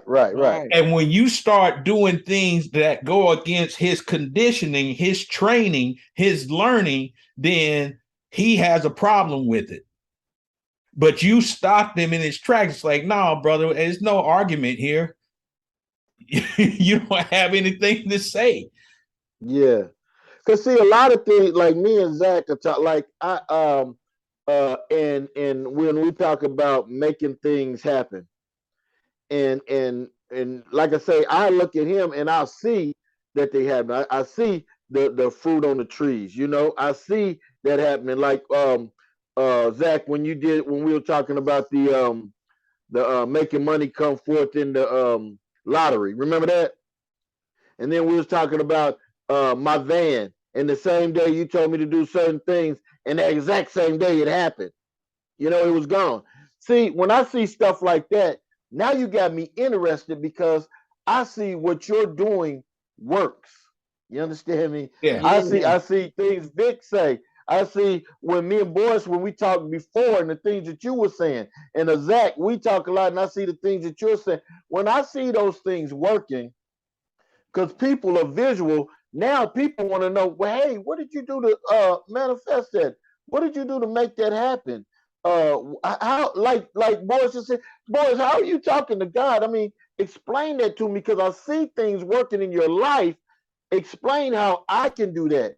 But if you come and you stuck in and you're spinning your wheels for the last 20 years and I don't see nothing happening, but you're gonna tell me, man, you're going the wrong way and you're gonna perish if you don't change your ways. And then he says, man, it's not all about money. He said, there's Muslims who got money. That don't mean that they're going to heaven. And then I asked him, I said, Oh my so God. you telling me that everybody in all these other countries, the Buddhists, the Japanese, Chinese, all their gods, you telling me all of them are going to hell and the only people going to heaven is Americans? Is that what you're telling me? That makes no sense, bro. Oh my goodness.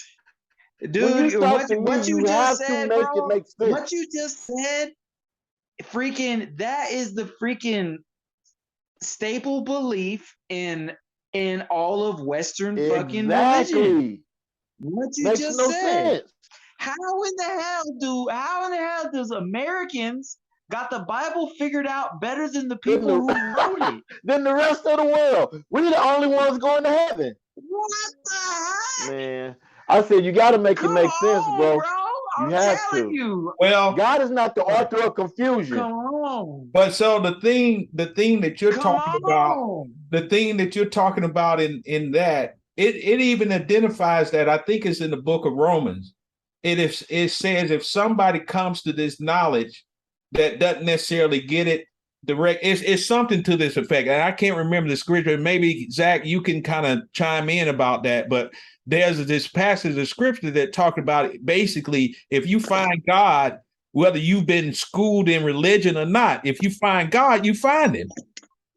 Well, what I told them, boys, is I said, look, brother, it says it in the word that if you go to tell somebody about this and they don't listen, brush the dust off your feet and keep going. Brush the dust off your feet and let's be friends. Keep going, because I'm not listening to what you're saying because it makes no sense. I'm a logical man. I said, when you're thinking emotional, bro, you're thinking like a woman. I said, you're getting real emotional now and your emotions are not making any sense. I'm a logical man, so when you talk to me, it has to make sense, huh? Can I speak on this? Yeah. Yes, sir. Yes, sir. So, I think what we have to ask ourselves, because like you said, that's all the westernized world, right? And they're the ones that colonized everybody, tried to. And so we have to look at this from a mental standpoint. This is us, though. That's us. That's still our brothers. That's a side of us. And so to diffuse that or lose that side of us, we have to like truly let it go, because that's literally why he came at you, Teddy, because you are going into a new reality, under a higher understanding. But this person, well, I call it a projection from your subconscious mind. He has been with you for a long time. And so what's happening is, and what I experienced with that one time, or that time we was in that group, was I experienced conflict within my subconscious versus the knowledge that I'm coming into with my conscious, right? I experienced that with that person you're speaking of, and that's what you're experiencing now. And so you truly have to let him go, but let go of that energy that he carries. Say goodbye to it. And because he was an antagonist, like you said, he was there at a time to help you up with something, right? A financial thing.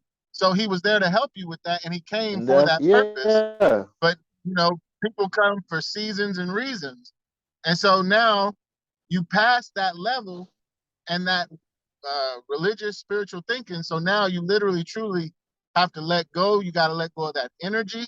But it's not just him. He represents the pinnacle of your whole concept of Christianity right now. He is the voice of Christianity to you. And so when you're getting angry at him, you're not just getting angry at him. You're getting angry at all these years that you've dealt with this lie that we've been told. And we've all been experiencing that. And we're all learning to let go of it. But we truly have to let go and forget and forgive. Bless him, let him be on his way. Yeah. Moose. Yeah, let it go. And- But one time, Zach, you told me when we were talking, and you said when these things come up, and you say, "I forgive you." You know, the negativity and things, right? Yeah, yeah. So that's what I was trying to remember, that he's not ready yet, Because and he's and you. and and you have to Yeah, forgive he's him. you. He's going completely off of he's going 100% off of what somebody But you told him. know something? Everybody in this group is going 100% off of what the spirituality But is check telling them. this They're out, two Pat. totally different things.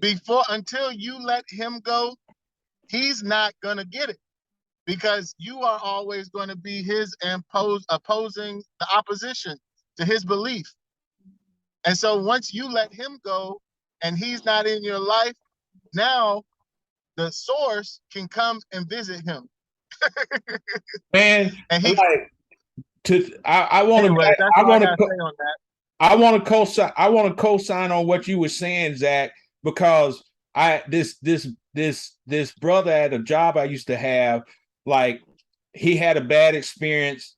He was angry at the church, and he was very antagonistic to all the Christians at the job site, right? And he would get them triggered, man. They would be all mad and angry at him. And he would try that with me, but I had compassion for him, right? And so I would answer his questions. He would ask me questions and he would do stuff until finally God said, "Leave him to me." And I think the last time he talked to me, I told him, I was like, "Look, man, if you really want answers to these questions that you're asking me," I was like, I can't answer all of them. You're going to have to go to the source. And he was like, "I prefer staying with you." Right? He said, "I prefer staying with you," but God told me to let him go. And this is kind of and I didn't get that revelation until you just said it now. God is asking us, some people we have to let go so that he can instill in them for himself. Like what you were saying, Zach. That was confirmation. Oh yeah, and that's exactly what all disagreement is. I mean, it's just like when a kid doesn't know any better, but doesn't want to listen to the adult. You know what I'm saying? Really what they're saying is, I don't believe you. I want to learn for myself. So like when we're freaking trying to explain, ourselves, really we don't have to explain ourselves, but in certain instances, there's times that we try, you know what I'm saying, because we feel compelled by compassion or whatever. There's someone explaining to themselves, so we want to, try to share whatever. And now this person is caught up in trying to freaking battle us with their understanding. You know what I'm saying? And it's like really, I know really what they're trying to say is I can't hear you. And if I'm ever going to learn what you're trying to tell me, I'm going to learn it out in the world. You know what I'm saying? Like, really, that's what they're saying. And the quicker we get that, the quicker we can move on. You know what I'm saying? From being worrisome about, oh man, we had this freaking beef and fucking, you know what I'm saying? It wasn't good for my energy anyway. You know what I'm saying? You can let all of that go when you understand, you know what I'm saying? Okay. This dude, he's not gonna be able to receive this from me. So I with grace, I back off, you know what I'm saying? And freaking let God, show it to him. Because God will. Yeah. For real. I want to make this is I keep giving you guys these personal stories of me, but I want to give you a brief story about my wife and I. It's nothing like inappropriate, but I remember I approached my wife and I was like, this is supposed to be the person that I can confide in, right? And All right. I told my wife, and this goes in line with what you were saying, Zach. I told my wife, I'm going through a spiritual conversion, and I'm not viewing things the way that, and I told her everything that I've ever learned is now in question.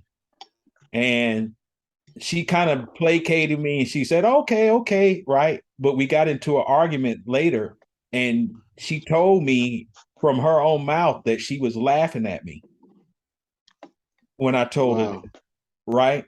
And man, that hurt me, and I was angry and I was bitter and I was all of this stuff. But here's the thing. I think Zach might have told me this, and I don't know if it was from you, but I figured it out that I was angry really at myself. You understand? Because the questions that she had asked me were the same questions that I thought I had dealt with. And so she was reminding me of the questions that I was asking myself as I was going through my uncertainties. She was manifesting the uncertainties, and she was laughing because it was kind of like, yeah, right. You know, she was laughing, not that I was laughing at God, but that I was unsure of myself. And so when she laughed at me, I was hurt. But then I realized now that really it was a waste of time, because if I had tried to force it on her, I would be no better than the religious folks that were trying to force their religion on me. Absolutely. I would be no better. I think about this when Job was going through his mess, and what did his wife say to him? He said the same thing that Satan said. She said, curse God and die. That's what his wife said to him. And then, but Job's response to her was like, you speaking as a foolish woman. Right? Yes. But in the sense, it was my wife voicing my inner thoughts. Even though I was going through this spiritual conversion, my wife was voicing. So me getting mad at her was me getting mad at myself. Yep. That's powerful, King. That's a whole nother video right there. On some marriage counseling. But I wasn't saying I'm telling you, brothers, I feel like that I have to be real about this thing, my shortcomings. That's why I respected Teddy when he asked me the question that he had. I didn't understand, Teddy. I wasn't taking as you judging, even if you were. I was just understanding that that's what needed to come out, and that I need to reveal that.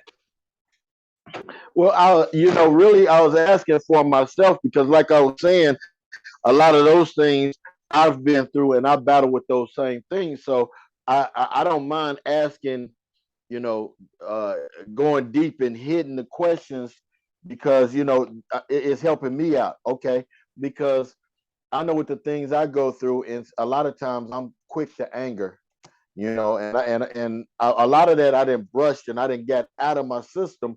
But even though I learned to control it, sometimes I can still go there. Like, why you peeing on the church wall? I'm gonna bust you in the mouth, and there's a better way to do it. So that's why I asked, how do you handle it? I have a cousin. He was the only black motorcycle cop in Edmond for years. He just retired about 3 years ago, and now he's working at the school bus terminal. He has, like, I think he said 200, 300, 400 people under him. That's what he said. And I asked him, I said, with all the racism, how did you deal with that, man? Because one thing I didn't tell you is when I talked to Africa, I'm always calling myself a king. Well, I don't know if I said, but the chiefs over there, when I come over there, they're going to do a ritual, a spiritual thing, because I've been saying I'm going to have my own village. All these things I was speaking, they're going to do that to make me a king. And I'm so happy about that, because I'm like, I'm really going to be a king on paper. So I said, if you're going to have all these people up under you, you can't be, as soon as somebody do something, you ready to punch them in the mouth. But there ain't no king going to do that. So I asked him, I said, man, how do you deal with all that you was dealing with, all these people, which I won't really be dealing with racism over there, but he was. And you know, it was different things he was listening to, mantras or whatever he was listening to, and he would say he would get to himself for a few minutes, and he know that they're expecting him to act a certain way, so he wouldn't give in to that. And you know, that's all good, you know, when you're dealing with racism and things like that. But when you're dealing with people of your own kind, and they're all looking at you for answers, and they're looking for you for food, they're looking for you for jobs and things like that. And how do you handle that? Because you can have a lot of people around you say, hey, you got to talk to them first before you come to me, and have it where nobody, but sometimes somebody's going to get to you, and like you said, they're going to be peeing on the church, and you're going to want to punch them. But as right, you can't do that. So that's why I asked those questions. And you know, how did you handle that? And even though you knew that you had the peace within, why was that the first thing that came out? Was that, you know? And how do you keep from letting it happen the next time? That's why I asked those questions. Yeah, yeah. Highly appreciated, though.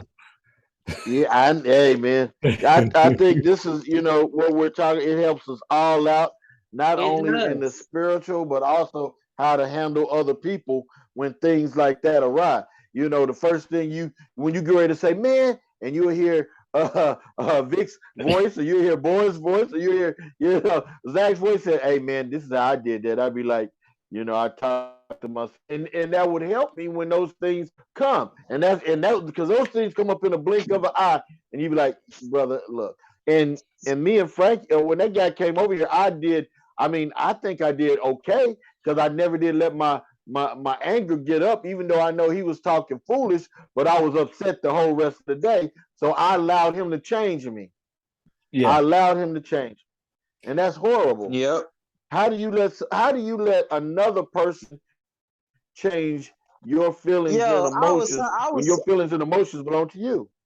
I was talking to my nephew about that same thing last night. I said he was describing some little altercation drama or whatever that he was having with his buddies at school or some shit. And I said, Malachi, I said, okay, here's two people right here, and you know they're silly.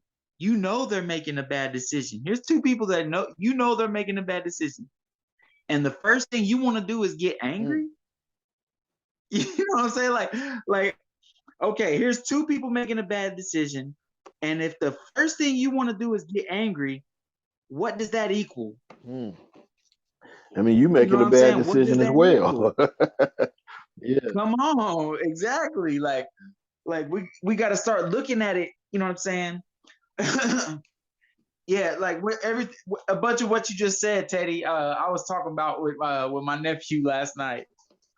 Yeah. So that's pretty cool to hear you confirmation. I always say, man, confirmation always comes to me within 24 hours. If I talked about it and it's something spiritual, within 24 hours, I get, you know, confirmation on that. I like that right there. That 24-hour confirmation. I like that.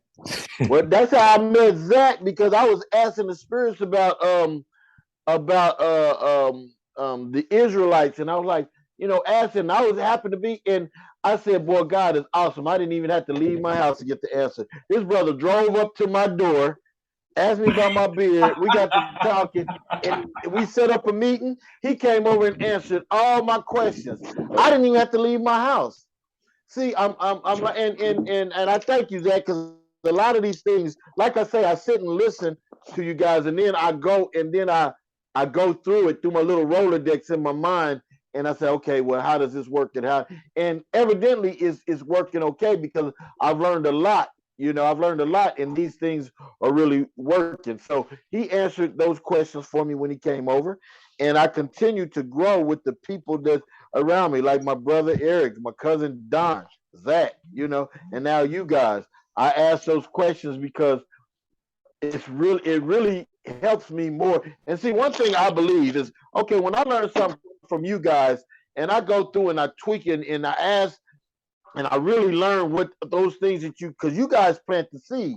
Then I go to my ancestors or whatever you call them, and then I get the water and the fertilizer from them. So when I learn from you guys, and then I learn to, where I can break it down for me, where it's okay, now I understand this, and I've studied this 100% truth. When I go and I teach somebody else that, and it's the truth, then they teach somebody else, So you guys teaching me ends up being taught to hundreds, if not thousands of people from that one word that you taught. So that's why when I learn and I ask these questions from you guys, then in my mind, I'm like, okay. Because I know the spirits have never lied to me. Ever. Everything, if I say, well, like I said, when I ask the spirits a question, Zach showed up on my front doorstep. They're going to give me the answer every single time, and it's going to be right. So when you guys teach me and I teach somebody else, really you guys are teaching a nation, and we don't even realize it. Wow. You guys teaching hundreds, if not thousands of people, and then they see, one day something will come back to you, and it'll be the same word that you taught me, and you'll never realize that word went forth and didn't come back void. It went all around the world and came right back to me, and you'll never realize that you're the one who started it. You'll be like, yeah, I used to tell people the same thing, and you're the one who made it go all around the world and come right back to you. That's strong. That's powerful. Yeah, that's powerful, bro. Yeah, it is. That is powerful. That's why I'm learning a lot. Not, I thank you guys for teaching me. I welcome it all. I open it up. I let all walls down. And whenever things happen, I just pray that I get everything out of it that I'm supposed to get out of it. And when I talk to people about the Father, I ask it to be all of him and none of me. So let me sit back and shut up, and you control my mouth and my mind, and just teach them what they need to teach. Because yes, sir. Just because one person, like your father, and you might not be able to reach your son, and you tell him the same thing, I could come up and tell him the exact same thing, and he'd be like, man, that makes a lot of sense. Because I prayed about that before I come talk to you. So I asked the guy before he came to my house, when he came over, I said, let me ask you something. Did you pray about talking to me before you get to my house? And he said, yeah, I prayed about it. I said, well, you see how that worked, right? We're not agreeing on anything. So your prayers didn't work. So that means you did something wrong. That's what I'm trying to show you the right way, brother. But if you don't open your eyes, you're not going to get it. You're not going to get it, man. The guys I hang with, man, you guys, people I hang around with or that I talk to are serious about knowing the truth. And if you're absorbed in things that just got your head spinning, you will never know. You'll be spinning your wheels and going around in circles for the rest of your life. Yeah. When I talk to Zach will tell you, when I talk to Zach, I always say, man, every time when I talk to you, the spirits start flowing and I start seeing things. And not one time has it been wrong. But it's the same thing with when I have conversation with Zach. When we have conversation, this is why this is important. And I want to remind you of something. There was in Psalms 82, it talks about this, and Zach turned me on to this. But think about this. I was sitting there, and God says in his word, forsake not the assembly of yourselves together, right? Right. So when that hit me, what happened when God, and I think Psalms 82 is talking about the assembly of the sons of God, right? Mm-hmm. That's what we are, man. This is why we can't forsake the assembly of ourselves, because in this meeting, God is there. He's leading it. He's the head of this meeting. And so when revelation comes and we come together, this is why I stress, and Zach stressed, the importance of us coming together, not just today. I know we're doing this meeting. We're how many, maybe 3 hours into it, maybe, if not that long, but like, it's important that we come together, because guess what happens? As Gru would say, light bulb, right? Right. Yeah. Light bulbs go off because we are we are the sons of God.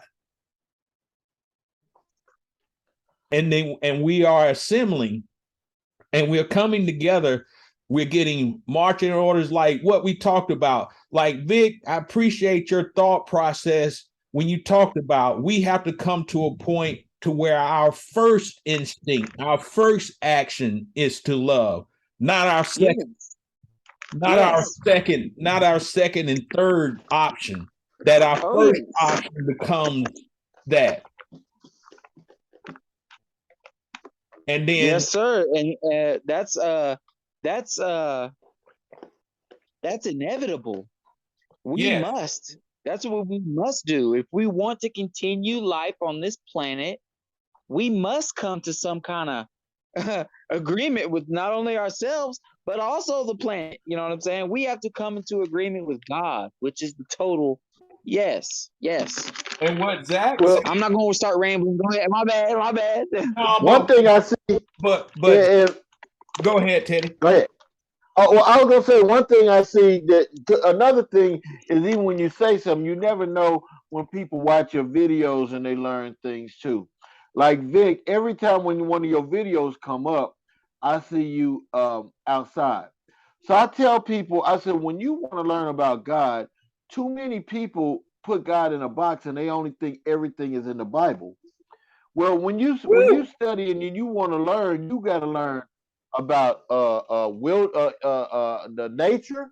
You got to learn about stones. You got to learn about crystals. You got to learn about herbs. You got to learn about people. You got to study the people. You got to study the herbs. You got to study the crystals. You got to study the nature, the animals. Yeah. It said everything that has breath, praise God. So that a skunk gonna praise God. A cockroach is gonna praise God. Think about it, man. You gotta study these things. When you watch martial arts, and I'm sure we've all watched back in the day the kung fu movies when they do like praying mantis, the drunken monkey. They be learning things of how to fight. Yes, they are animals in the wilderness. Exactly. You see what I'm saying? You're speaking the truth, fam. You're speaking big truth. Study these things. Yes, we are here. We are constantly in school. We are all energies. You're a developing energy. I'm a developing energy. Everything around us is the developing energy, our developing energies. And what is the praying mantis? The praying mantis is the master of his energy. So if here am I, the pinnacle of all energies, which means is I can procure or I can attach or detach any energy from any energy. That's what being a man is. So because I can do this, I can learn from the praying mantis and master his energy. Right. As a matter of fact, that's what our purpose is. We are here to learn and master all these energies so that way we can reach a state of perpetual motion or righteousness. You know what I'm saying? And live forever. And once we hit that point, we realize, oh, well, if this is getting a little boring. Let's shatter once again and take this whole ride once again. You know what I'm saying? And it goes on forever. But yeah. Well, Vic, do you think people and well, Boris, do you think that you can only learn what you need to learn by only reading the Bible? No, that's another misconception of Western religions is it's a twisted corporeal twisted corporeal ideal. And when I mean corporeal, I mean physical. You know what I'm saying? They're reading the words in the Bible. The Bible is about spiritual things. So they're reading words in the Bible and they're trying to attach physical things to the spiritual things. And that's what I'm saying. That's what I was saying is truth. Truth is truth on every dimension.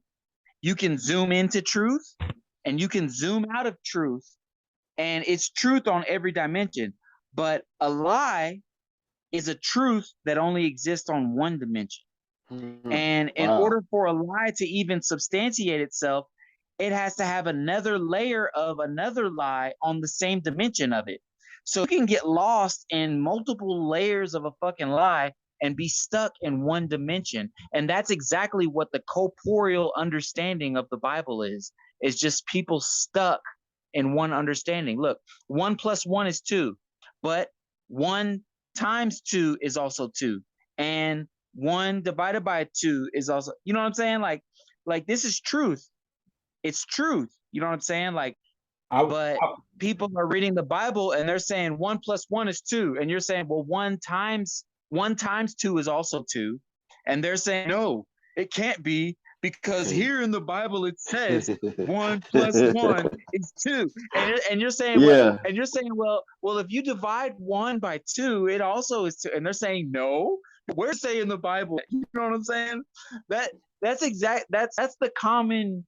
That's the common misconception of So things. you keeping know them what I'm in the saying? They're box, stuck- man. You can't they're, yeah, do they're that. You stuck. can't. They're stuck. They're stuck in one dimension. Like, okay, the 10 Commandments. People don't even know that you can't even break a 10. You can't even break a 10 commandment. You can't even break it. It's because the commandments aren't rules to follow. They are literally the parameters by which the spiritual world exists. So you can't even break it. You can try to break it, and when you do, you come up with a false result. What is a false result? Error. What is error? Let's go ahead and translate this all the way back. Is sin. What is sin? You know what I'm saying? It's a transgression against the law. All of this shit is just you know what I'm saying? The Western and the European ideal of God and Christianity has turned it into a bunch of mystical fairy tales, you know what I'm saying, that really have nothing to do, you know what I'm saying, with the true fruit of it. Right. You know what I'm saying? Hey, brother Zach, this is something that I was reading as you guys were speaking. There's a passage of scripture, I need to look it up, but there's a passage of scripture that the proof of God is in all of creation. It says something. Yes. The proof of God, the and I proof can't of God remember. is in all of creation. And so what happens is, if you limit yourself to just the Bible to get your knowledge, you're missing out on the rest of the information that you could gather from creation itself. Exactly. That's why I be tripping on. My bad. I'm not trying to interrupt you, man. I'm just excited and passionate about this stuff. Yeah, I really do, because you know, people they get so consumed in saying, "Oh, I read the Word of God. I do the Word of God. I this the Word of God." And it's like, I'd be telling myself the whole time, like, dude, all creation is the Word of God. So yes. So reading the Word of God means that you have a good you know how to interpret His creation. You must be living a good quality of life, like. You know what I'm saying? Yeah, I used to reading the Word of God is not freaking sitting at home. You know what I'm saying? It's studying the Bible. The Bible is literally the prerequisite curriculum to true spiritual development. You know what I'm saying? True the higher states of being. You know what I'm saying? Jesus, he didn't walk around with a Bible in his hands. You know what I'm saying? Jesus read the Word. You know what I'm saying? He didn't need to freaking go through the Bible to freaking recite some scriptures to battle some dude about what a scripture means, because he read actual word. Well, what did You they know what I'm do saying? before there was a Bible? How did they know about God? Come on. Oh, okay. Well, before there was a Bible, and see, this is a big this is common knowledge, you know what I'm saying, that everyone knows. Matter of fact, dude, you can go to Israel and go to Moses's tomb. You can go to his actual tomb. But anyway, freaking okay, around 6,000 years ago. Oh, my phone is about to die. Let me plug this thing. Around 6,000 years ago, okay? And this is all common knowledge. Do your own research, but around 6,000 years ago, mankind developed enough for one of us to say, what is the meaning of life? 6,000 years ago, there was, you know, it was a weird time in development for mankind. You know what I'm saying? We were kind of real animalistic. You know what I'm saying? Real animalistic, not really making a lot of mindful decisions, I guess. You know what I'm saying? Real animalistic. And one of us had the thought, what is the meaning of life? because of the purity in our awareness back then, because of the sheer purity, he unlocked the entire shit just from that one thought. So this guy's name is Adam. This is the first, you know what I'm saying? Not to be confused with Adam Hirashon, which is the collective soul or the first man, as they talk about in Genesis. But anyway, the first dude, Adam, had this thought and was able to unlock the whole spiritual shit. And he was like, okay, I got to teach this to people. So he taught it to people. He taught it, and those people gathered together, and they called the truth Israel. They called it Israel. Israel is a translation of two words. It's a Yashar, which is directly or straight to, and then El, which is God. So they called what Adam found out 6,000 years ago, they called it Israel. They called it directly to God. And Adam would teach Israel to his people. Well, then 1,000 years goes by, and then Abraham was born. You know what I'm saying? Abraham is a descendant of Adam, you know what I'm saying, who learned Israel, you know what I'm saying, and taught Israel.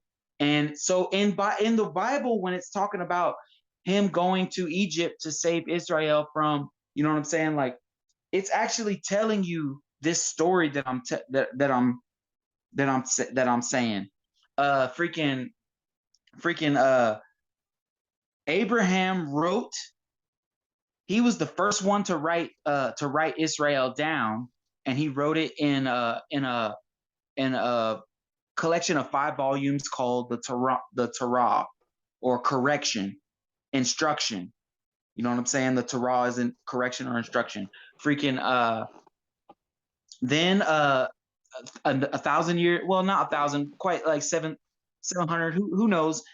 Then Moses is born. Moses is a descendant of Abraham, who is a descendant of Adam. You know what I'm saying? All of them practice Israel or direct to God.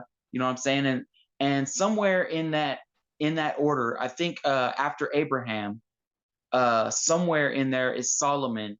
And in that time, Solomon actually built the first temple. You know what I'm saying? He did a lot of things. But anyway, Solomon wrote the Lesser Keys. Then Moses wrote the rest of the Tanakh, the Nevi'im, the Kevatim, you know what I'm saying? And then they put these together and called them the Bible. Well, then, and all the Bible is curriculum on how to raise your consciousness to a point where you become, you know what I'm saying, in equivalence of form with the all, or connected with the Father. You know what I'm saying? So your presence is no longer your own. Jesus, he acquired this at birth. He's the first freaking man to exist to acquire ascension at birth. He acquired it at birth, and all he did was, you know, go around and pretty much preach the Bible just without the Bible. You know what I'm saying? And because he did it without the Bible, people, you know, shunned him and they called him all kinds of shit, you know what I'm saying? But he was actually, you know what I'm saying, performing miracles.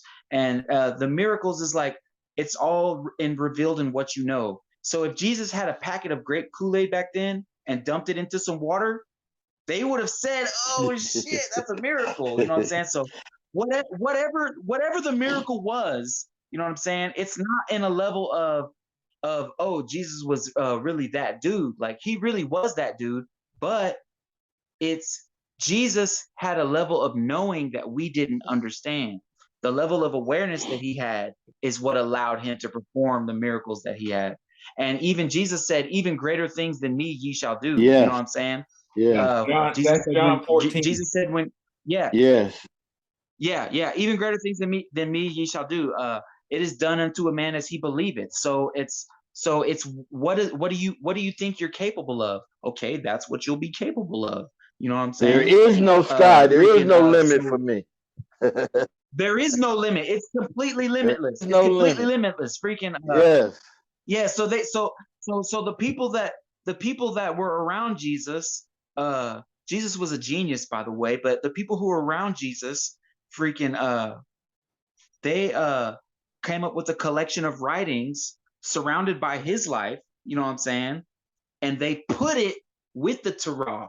You know what I'm saying? A lot of Hebrews don't agree with Jesus, you know what I'm saying, because they're stuck on what they know, which is the whole story that I just gave y'all, you know what I'm saying, which is the actual how the Bible came together.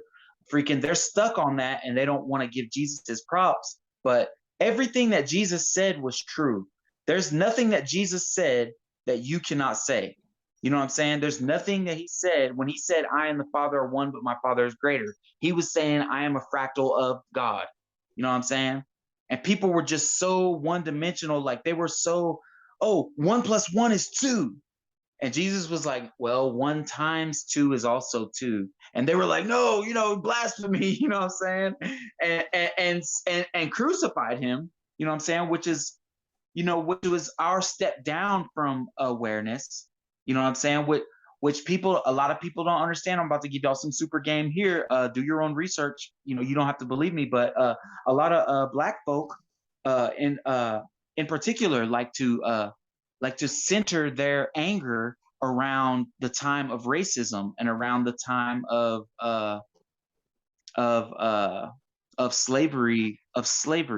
The time of slavery is still here because people are still under dominions of governments. They're not under dominions of God. They're under dominion of governments. It's still you know what I'm saying? Everything is divine.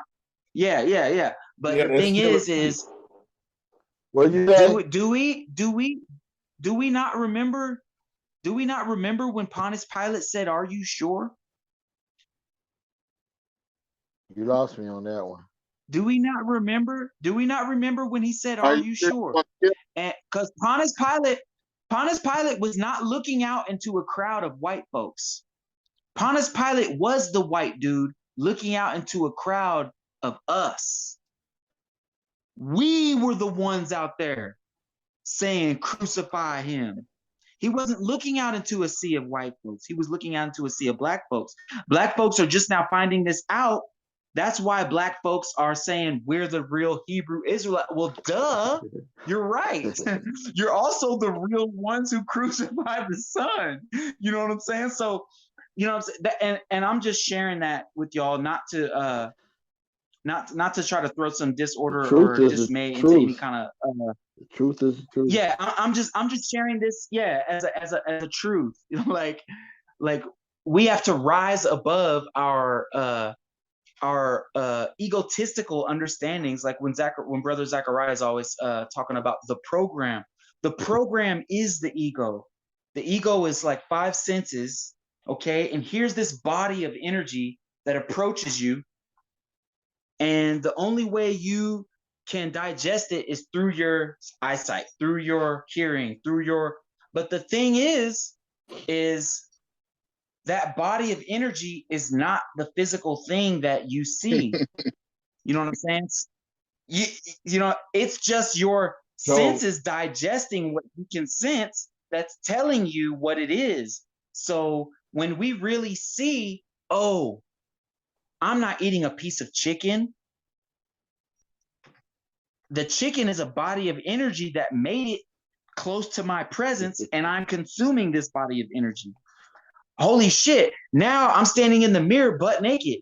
I'm like, yo, I am a fucking body of energy. When it really clicks to you that you're a body of energy, you all of a sudden you understand I can't die. You're looking at your hand and you're looking at this shit, you're looking at your physical body and you're like, holy crap, this will fade. But the spark that is your consciousness right now, that does not die. That lives forever. So check this out. I'm getting hyped and passionate, my bad. Now, Vic, check this out, man. What's up? I didn't know that story until you told it. But this is what God said to me early, maybe a couple of days ago. All right. He said, the moment man began to write and record and to do everything is the moment that, like, is the moment kind of like that religion started, because man cannot encapsulate the all of who God is. You're correct. You're correct, Boris. With our words. And this is just, I haven't done any study, but this is exactly what I was talking about. And that story, no, you're correct. And that story you gave me was just exactly what I taught, and it confirmed you're correct. what yes, I had you're correct. Confirmation. And so it was confirmation. I wasn't looking for it, but God poured that into me. He said that confirmation, yes. At that very moment, when we began to put down into writing, it was a prison of sorts, because it said that this is God, but they could not encapsulate. You can't. Well, actually, yo, I'm not trying to cut you off or correct you humbly. Freaking saying this. Abraham, remember, Abraham is a descendant of Adam, who was the first one to actually capture Israel. So Abraham had Israel. Abraham was the one who wrote the Sefer, and the Sefer is the story. All the Sefer is the story of the alphabet. So Abraham wrote the Sefer, and then they took that alphabet that he wrote that story of, and they wrote a whole. And that's what the Bible is. So there's a degree of truth to what you're saying, because you're right. In English, we cannot capture the full. You know what I'm saying? We can't capture the full understanding, because English is a very corporeal, you know what I'm saying? Yeah. Without spirit, it's corporeal. Yes. English is a very corporeal language. But the language that the Bible was written in is a mother language. And the mother languages are super deep. Mother language I'm talking about Hebrew and Aramaic, which are sister languages. And Hebrew is a language that was derived from Canaan or Babylonian. Okay. And those two languages were derived from Phoenician. And we all know Phoenician is Sumerian, which is the oldest language on the planet. So these mother languages, from these old ancient people, are actually they're actually real high technology. Every letter in Hebrew is a word. So when you're reading the Bible in English, I can't look at the word God in English and then break that down individually. But in Hebrew, like I said, a truth, you can zoom into it and you can zoom out of it. And a good indicator on God, if you really want to see, really want to have an indicator on how God reveals himself, it's always through infinity. God reveals himself in infinity. Yes. That means a truth is you can zoom into it, you can zoom out of it, and it's what it is. And the language Hebrew, you can actually zoom into it and zoom out of it. You can read it letter for letter, or you can read it word for word. And the letter for letter understanding is the zoomed in understanding of the word for word understanding. Every letter in Hebrew is also a number, so there's a numerical understanding behind that.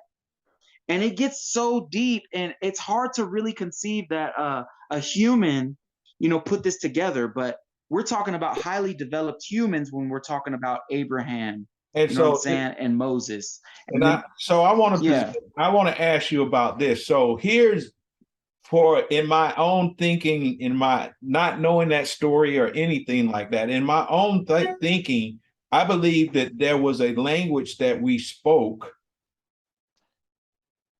and shit. And I call it, when I say language that we spoke, I believe there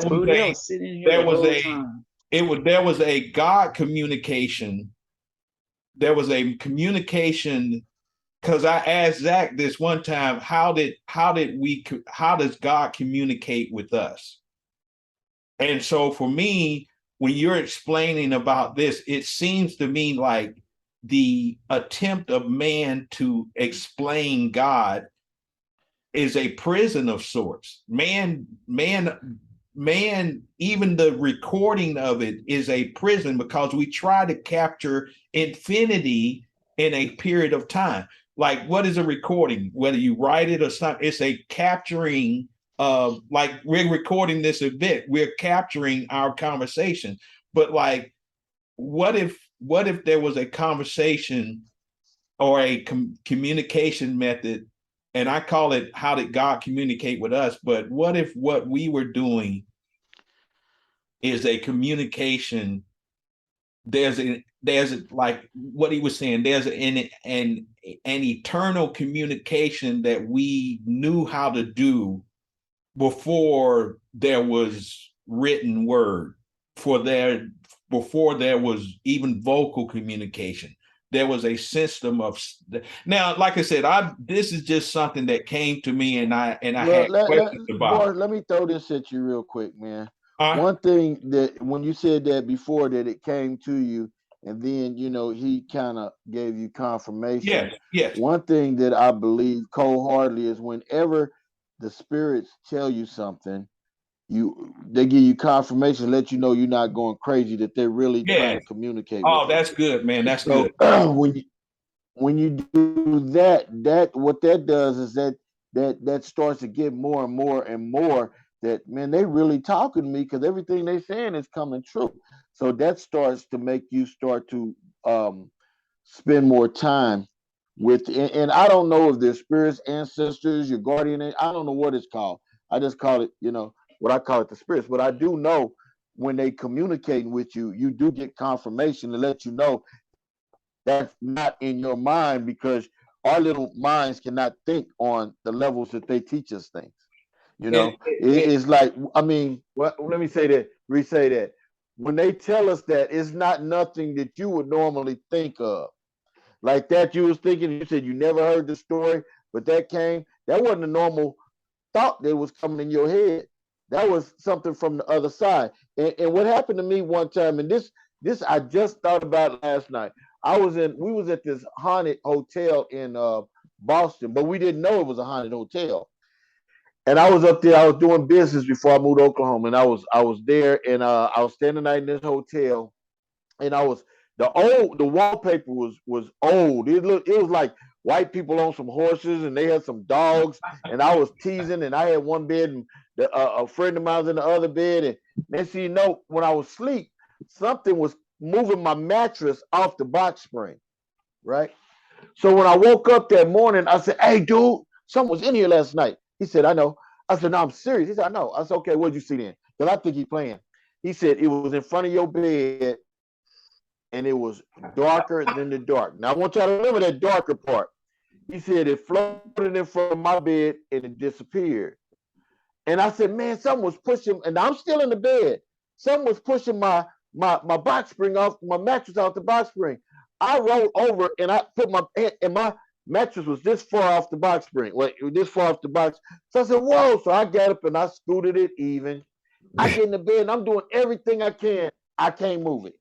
I was like, "Whoa, boy, that was crazy." So the next day, nothing happened. The next day, I'm sitting in there asleep, and I'm laying down, and something picks up. Like if I'm laying this way on the right corner, something picks up my bed up high and slams it down 3 times.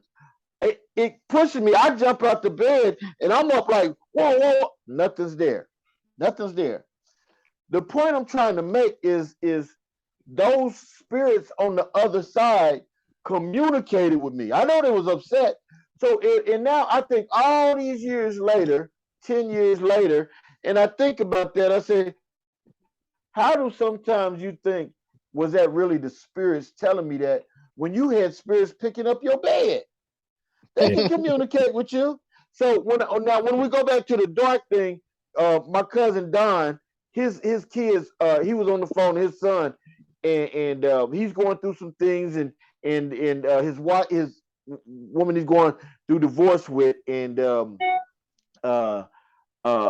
they smoke a lot. So in the house, his kids are really spiritual, and they come on, they come online with us, and he teaches them all about the spirit. Well, he on the phone with me, his little son, I think he's 8, 9 years old, and he's saying, his mother's boyfriend, who she's pregnant by.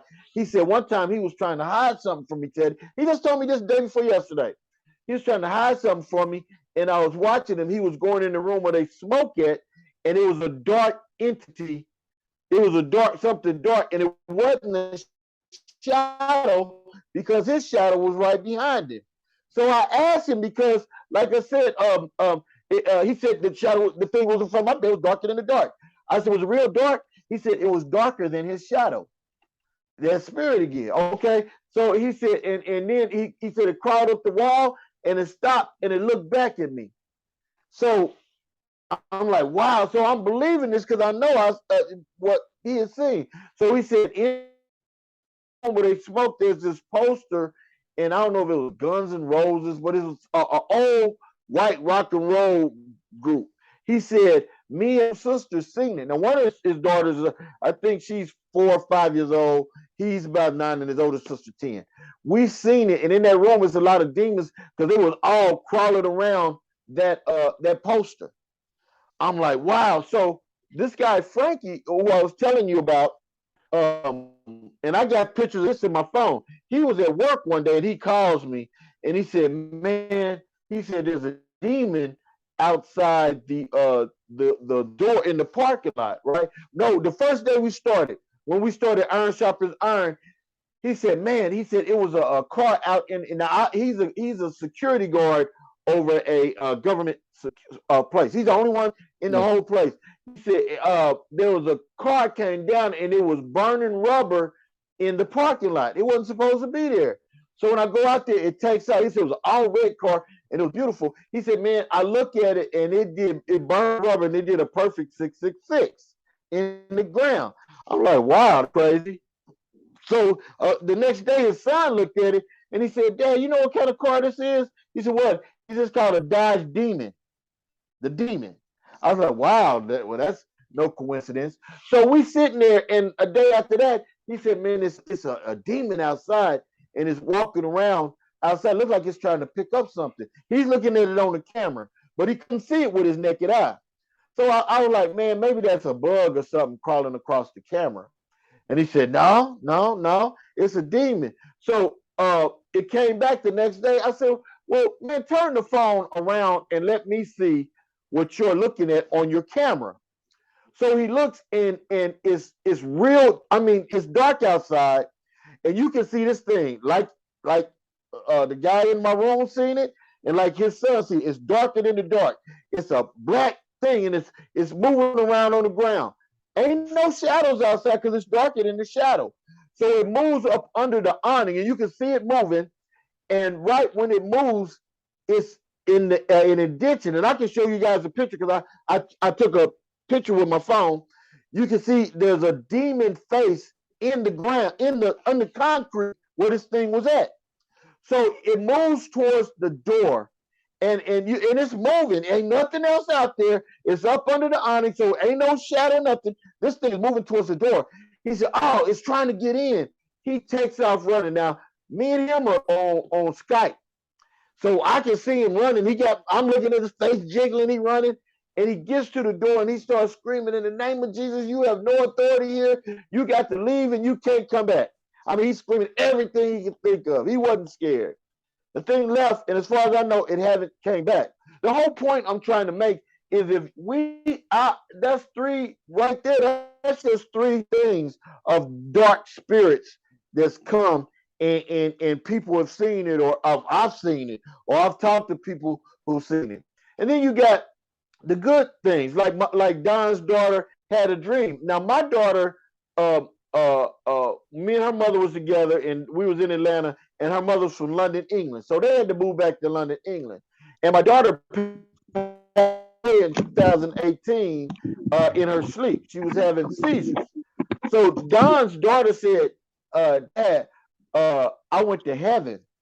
And this is getting back to what you were saying, boy. She said, and people talk, but when they talk, they don't use their mouth. Now I've heard this several times. They either can use their mouth or they use their brain.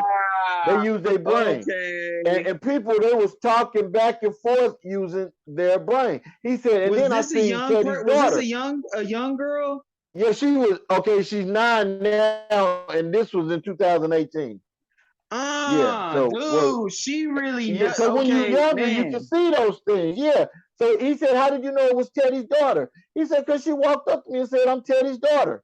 And she told me how my daughter passed, and I didn't even know because she died of a seizure in her sleep. But she said she told me that people came in. She was talking about ambulance people. They came in. They was pumping on her chest, trying to bring her back. So she came back into her body and they were pumping. Then she went back to heaven. Then they pumped again, and she came back. And then the last time, she loved heaven so much she just stayed. See, and Yeah. this is a little girl saying it, telling, and I was like, so it made me feel better because I knew for a fact she talked to my daughter, because my daughter has never been to Oklahoma in her life ever. When Yeah. she left America, she was 2 years old, so she'd been in London, England all her life. So she was sending a message to come to me through that. And then you got the dark spirits where people sing. Then you got the good spirits that'll send you good messages. So for people who like when you were saying, how we talk, well, there's several times, and even me and Zach was trying to do this at one time. So we're going to start practicing this because practice makes perfect. Because both of us, we knew that you should be able to communicate with each other with what do you call it, Zach? Tell us something without using your mouth.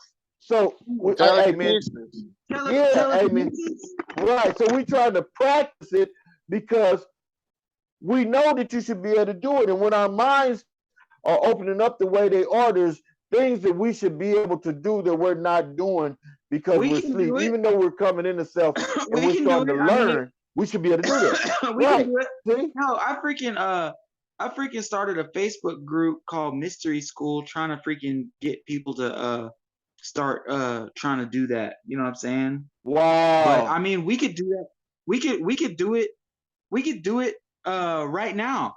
Look, if 4 people right now, all we have to do is have a common focus, and eventually, if we start talking to each other about this and we keep our focus and ideal on the same loop of conversation, Uh-huh. you know what I'm saying? Eventually, I'm gonna say something and you're gonna say, "Oh, well, I was just thinking about that the other day." You know what I'm saying? Eventually, you're gonna say like, and that right there It's is already is the beginning of it. it's already happening because Yeah. what happened is I told you I was thinking about, and Teddy was explaining this. I was thinking about the story that you told, not in that viewpoint. I was thinking about when did language replace the communication system that we had. I was Right. And that's why I I was came thinking up Right, about with that, and and I it never replaced it. It or never when I replaced it.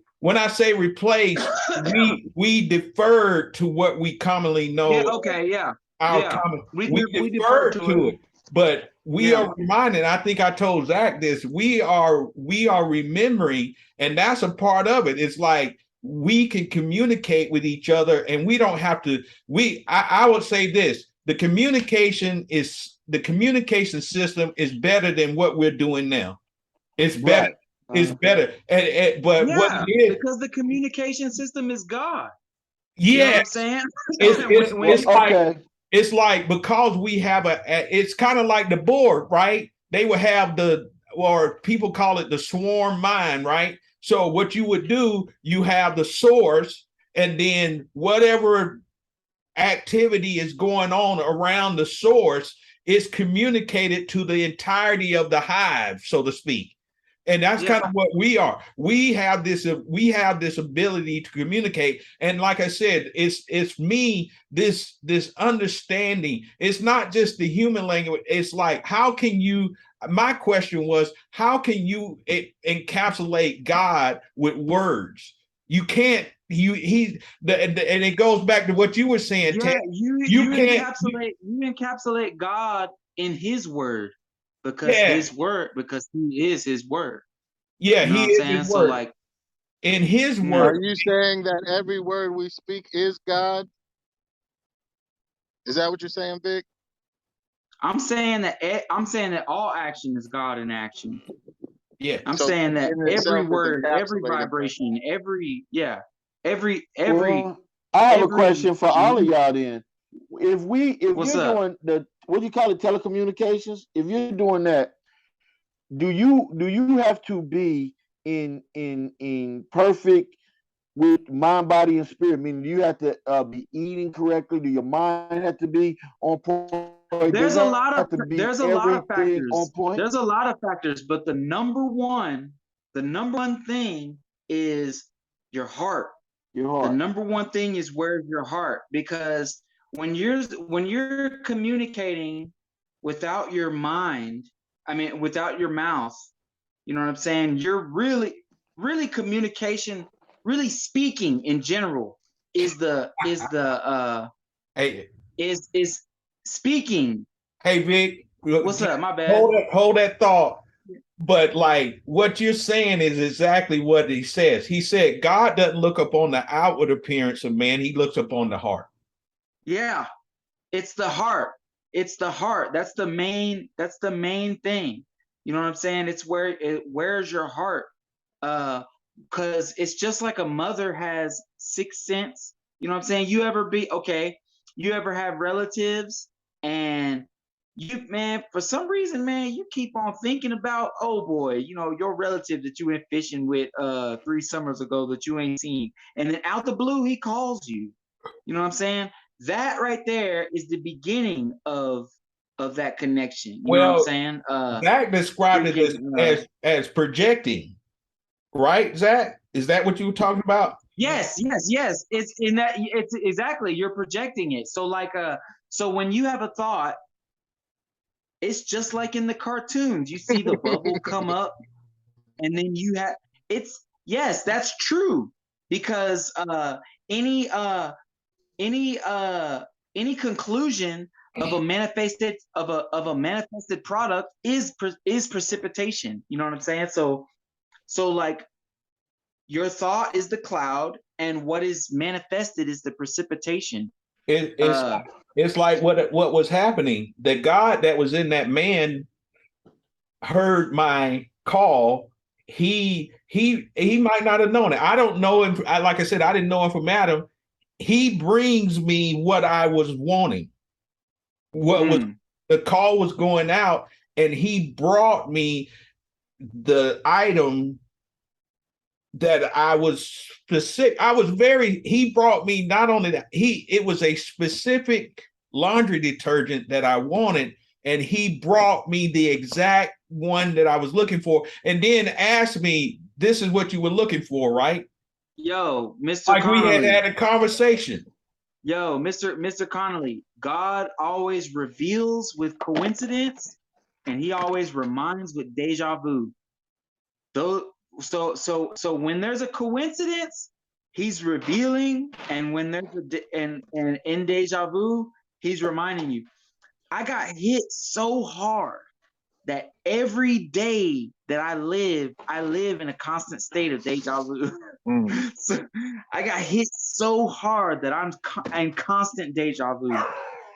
But it's like when we open ourselves up to receive the connection that is everything, because everything is connected. When we open ourselves up to receive that connection, it's the term coincidence gets real. It's all over the place. You think that's wild? You think it's wild when you go into the grocery store and someone brings you your own? What about this, Mr. Boris Connolly? Yeah. What if you freaking woke up and freaking what if you went to sleep, and before you went to sleep you conceived like a week's worth of events, and then you woke up and lived out every single one of those events. You know what I'm saying? Not to your own, like that right there is the connection. It's the next level of consciousness. You know what I'm saying? Yeah. And we like I said, we're already experiencing this even within this group. we're already experiencing this because we're thinking. Like I'll call Zach, Yes. and then Zach will say, "Man, I was just thinking about that the other day," or I'll say, "Man, I was just thinking about it." Like when you told that story, I understood exactly what you were talking about because I had been thinking. I didn't know the story, but that brought more clarity. It was confirmation of what the thought, and I like what Teddy said to me just today. He said confirmation is the he said it tells you that you're not crazy for thinking that thought, right? You're like, man, where did this thought come from? Yes. Yes. Right. There's a purpose for that thought. There's a understanding of that thought. There's a purpose for that thought, and that thought came to me to bring me further revelation. And when you told that story, Brother Vic, that was confirmation, but it further enlightened me as to the history of that. God is The very good. thought that, I mean, it just brought, like, I was thinking in general terms more so, but you brought specific terms to the plate. Yes, sir. Yes, sir. That was like, No, man, get back. and we are already, this is already happening. Like this communication is already happening. And I won't even say it's something that we had, it's not something that we have to work to do. It's something that we must remember. Yes, it's something we must remember because it's something that all naturally already exists. You ever see like a group of basketball players on the court, and then Yeah. when the ball transfers, you know what I'm saying? Yeah. When the Yeah, ball, when they throw an alley-oop, like Yeah, when you wonder, they- you're like, how in the world did they know? yeah, stuff like that. Like when the ball goes to the opposing side, you know what I'm saying? When the ball switches positions, you know what Yeah. I'm saying? Like all the players seem to pivot and turn around all at once, like a school of fish. You know what I'm Yeah. saying? Yeah, freaking that's something that we all naturally already do, and we really all naturally do it with each other. Can you imagine living in a world where every person that exists not only loves you, but also cares about your well-being? Yes. Holy guacamole. Somebody- Can you even imagine it? Somebody Freaking- told me this to your point. Somebody asked me, they said they made a statement, man, racism is going to be around forever. And I told them, no, it's not. And then they said, how can you say that? It's always been and it always will be. I was like, no, it is a truth, but it's not the truth. Yeah, and you know when they pass on, if they believe in that principle, then certainly they will their spirit will develop into times where that principle is the existing truth. And I told him, you have to see. I said, I've seen, like, one of the things Martin Luther King talked about this, but a lot of people don't see that. He said, I've been to the mountaintop and I've seen. And I told them, I've seen. They said, can you envision a time when there's no racism? I say, yes, I can. And see, so he developed he was a highly developed energy. You know what I'm saying? Energies that can convey and express the truth. What is the truth? It's the image in a man's mind. You know what I'm saying? An image that only has one layer of dimension is a lie. An image that is a truth on every layer of dimension is truly a truth. And He saw the truth that racism doesn't have to exist. And I saw that too. Yeah, the guy was saying that racism is always going to be in existence. And that's what I meant. My bad. Yeah, and I told him, I was like, man, I've seen to where racism is not. It's not eternal. Racism is not eternal. Racism is not eternal. Racism is a false graven image. That's what racism is. Yeah. A lot of people don't even know what a false graven image is. But remember, like I said, you can't even break a commandment. Yeah, you in break. the spiritual world, your energy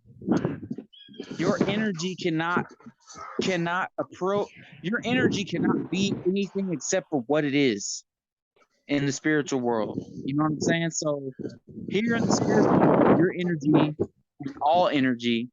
your energy is just a part of all energy. You know what I'm saying? And then, so you're here in this all energy, and there's no way for you to conceive that you are better than the energy that you are. You know what I'm saying? In the spiritual world, there's no way to conceive that. But here where everything's clothed, here where everything's under garments, Yeah. we can conceive, oh, my energy is better than his energy. When we do that and we believe it, that's a false graven image. And just like it says in the Bible, I believe right after that, I'm not real good at quoting the Bible, but I believe it says right after that commandment that anyone that tries to test against this parameter, it's gonna affect their children for generations. And that's true. Just like racism, you know what I'm saying, where it's rooted in, you know what I'm saying, and it's affecting the kids for all these freaking generations, all the way up until now. You know what I'm saying? Like, yeah, it's a construct. Definitely. Racism is a construct of the mind of men. Yes, it is, all completely and all the way. And there's no way that it can last. Like they will say that they'll say that man makes temporary things, right? But then on the side of it, they believe that racism will last forever. How can both be true? Right. Because man is the one that invented racism. Yeah. It's a man construct. Like, man, this is to your point about truth. It says, there's a passage of scripture that says, you shall know the truth and the truth will make you free. Yes. Yeah, right? Jesus said that. Like, now some people say set free, but I believe that's an offshot. That's not the true meaning. And so what God did for me, he broke that scripture down. He said, you will know the truth.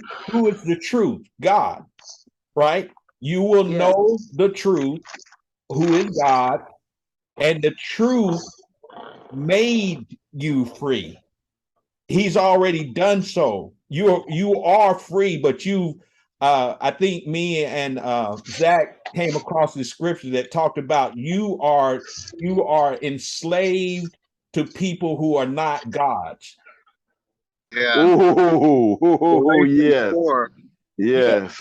Like you have willingly enslave yourself to people that are not gods. And so what happens is God made you free. And to know God is to know freedom, because he never made you to be a slave. You chose that. It says, can I chime in real quick? Yeah. And I think what Vic was talking about earlier, how black people are coming to understand that they was the ones that had Yeshua crucified. I think that has a part of the reason why our people still in bondage today. But what it says, talk about in Galatians 4, it says that the child owns the whole estate, but he doesn't know it, and so that makes him a slave because he's doing childish things. When he owns the whole estate, and you put he's put these people above you, and they're not even gods. So these forces of nature and even the demons that King Theodore was talking about earlier, like this, people are afraid of these things. But as soon as you come to the understanding that you are God, all of it goes away. All of that goes away. Because it's all in you. It comes from you. Dude, especially like voodoo and stuff, that stuff cracks me up, because it's like okay, here we go. Okay, I know that all matter and spirit are one, and I know that my energy is a part of the all energy. So here's this person, okay, and they practice voodoo, and they want to put some voodoo on me, okay? So here's the funny thing. Okay, if this person tries to conceive in their mind that they can harm me, okay, with some voodoo themselves. Oh, exactly. The only thing that's going to happen is I'm going to assure myself that God's love washes over my heart and mind, governing all my actions. And what they're going to try to voodoo on me is going to recoil and express itself in their reality, because they're going to condition their subconscious mind that harm be brought to me. But my subconscious mind is already conditioned that love, that God's love washes over my heart and mind, governing all my actions. And because my subconscious mind is already preconditioned that way, no harm, I don't project any harm my way. Not only do I not project any harm my way, but my presence is not even my own, because I walk with the Father. I stay in the Father's embrace. So now to even voodoo me, you have to voodoo God. But one thing I didn't hear you say, one thing you didn't say is that, and I like that you didn't say that it's not real, because we all know that magic and voodoo, those things are real, and they can happen. Yes, people. I see them where me and Zach would look, where they levitate. Yeah, they over there people can in Africa, they can levitate. And really, that's all reality is. You know what I'm saying? And it's the matrix. Exactly. That's the matrix. all reality is. And if I start levitating tomorrow just on a whim, you know what I'm saying, I'm sure a great grand of people are gonna, you know what I'm saying, be like, okay, he's on some magical shit. but really, I've just been gifted with this, you know what I'm saying? And we're not too far away from that. But are we not all gifted with it though, Vic? Yes. We are gifted with it. But I mean, our collective development plays a crucial part in what manifests and express itself in our collective. Well, what's stopping us? So think about this. It's our own awareness. It's our own consciousness. I'll say this. We weren't raised around a bunch of people flying. Right. Now, here's the thing. What did Jesus say to Peter after he walked on water? Oh, he said, "Why did you doubt?" Right. Yeah. When Peter walked on water, he said, and he began to sink because he listened. And I told Zach this is because he started hearing all the noise coming from people around and saying that he can't do that. And he heeded their advice. And then he said, "Peter, why did you doubt?" Right. Yeah. He said, "Why did you doubt?" So Boris, are you saying that if you do anything without doubt, you can make anything happen? Is that what you're saying? That's exactly right. I'm saying that my mind is so powerful right now. If I wanted to, I could conjure up some bullshit. I'm saying that my mind is so powerful right now. Look, I'm out here trying to plant some flowers. My mind is so powerful right now. If I wanted to, I could sit here and be like, man, I don't want to plant these motherfucking flowers. You know what I'm saying? Look, your mind is so powerful. Whatever you tell yourself is certainly, yeah. Well, you know, my brother said something one time that made a lot of sense. He said, have you noticed how a blade of grass, as flimsy as grass is, it can grow up through the concrete? I was like, I never thought about that. It do. You walk down and you'll see grass sticking up to the concrete everywhere. Because all nature grows and flows at the point of least resistance. Yeah. You know what I'm saying? Yeah. Especially water. Yes. Yeah.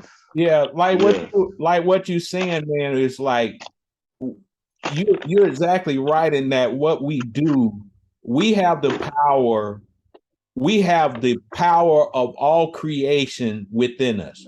We are one Yes. with the power. We are Yes. one with him. And so this reality dictates, this reality place limits on what we can, or they attempt to place limits on what we can and what we cannot do. And so when you start, like what you said, here's the thing, to back up what you said, Big, here's the thing.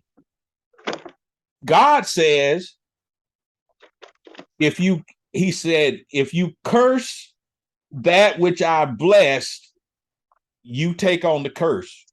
You can't do it. Yeah, there you Yeah, go. you Exactly, can't yeah. curse what God is blessed. You cannot curse. Yep, As a matter of that's fact, exactly what I was talking about. as a matter of fact, there was I think his name was Balaam, and he was a king paid him to curse the people of Israel.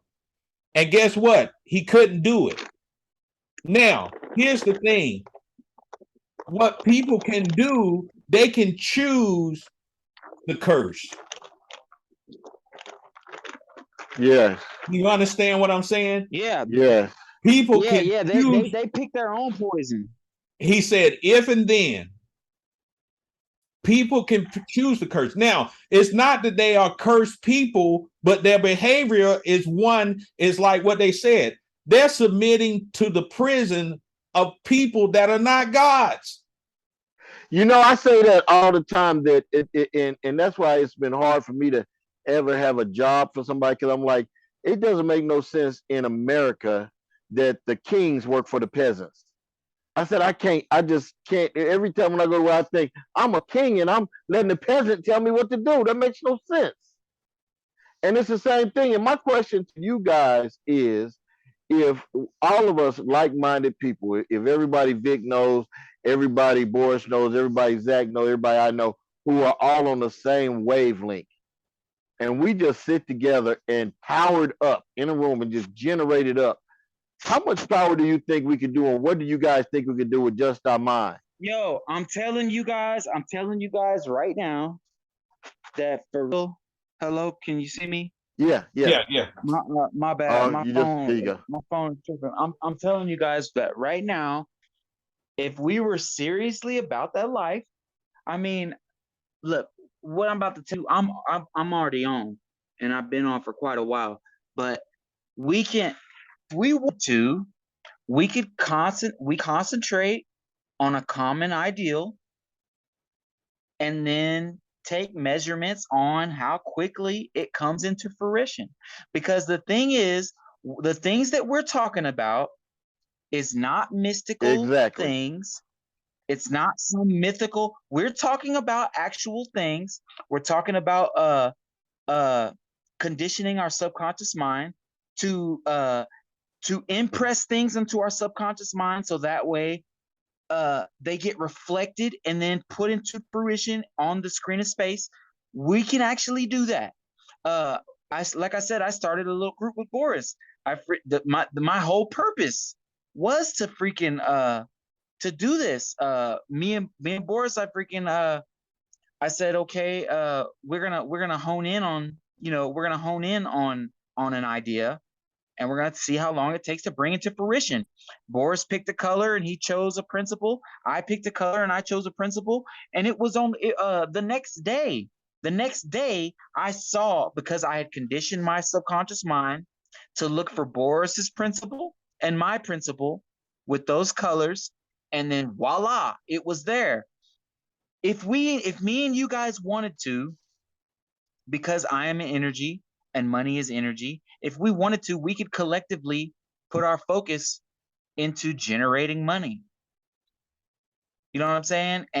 And have a collective type harvest. Like, these are all real things. This isn't mumbo jumbo type crap. Like, yeah, I say that a lot. Yeah. I'm really eager. Yeah, I'm really eager to find a group of people that we can really start exercising and flexing. Would we have to be in the same room, our or dominion, or you know would what you I'm be able to saying? do it, or would No. Do you think it'd be stronger if we were in All the we have to same do room? is No, I would say yes. this. Yeah. I would Say say that this. again. Yeah. I would say this. So what is time? What is space? So think about this. If we let's say maybe we set a time, and then during that time frame, we agree and communicate within the spirit during that set time frame. And then Okay.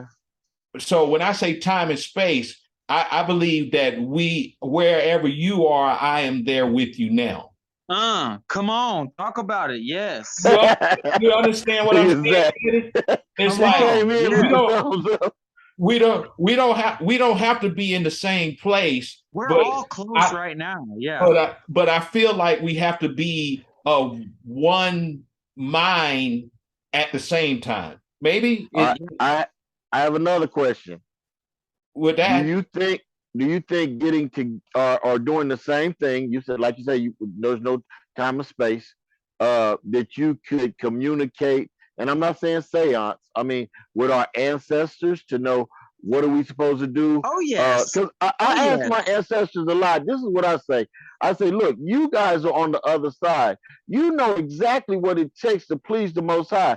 Teach me. Talk to me, guide me, so I'm making him proud of me. My only job here is to make the Father proud of me. Y'all, I know that y'all communicate with me. We're not gonna play them games. So if y'all know the side, teach me, guide me. They're communicating with you right now, Teddy.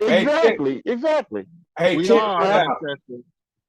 Check this out. I got to now. I come because I've been raised in the church, and then I study the Bible, and that was my task as a pastor, right?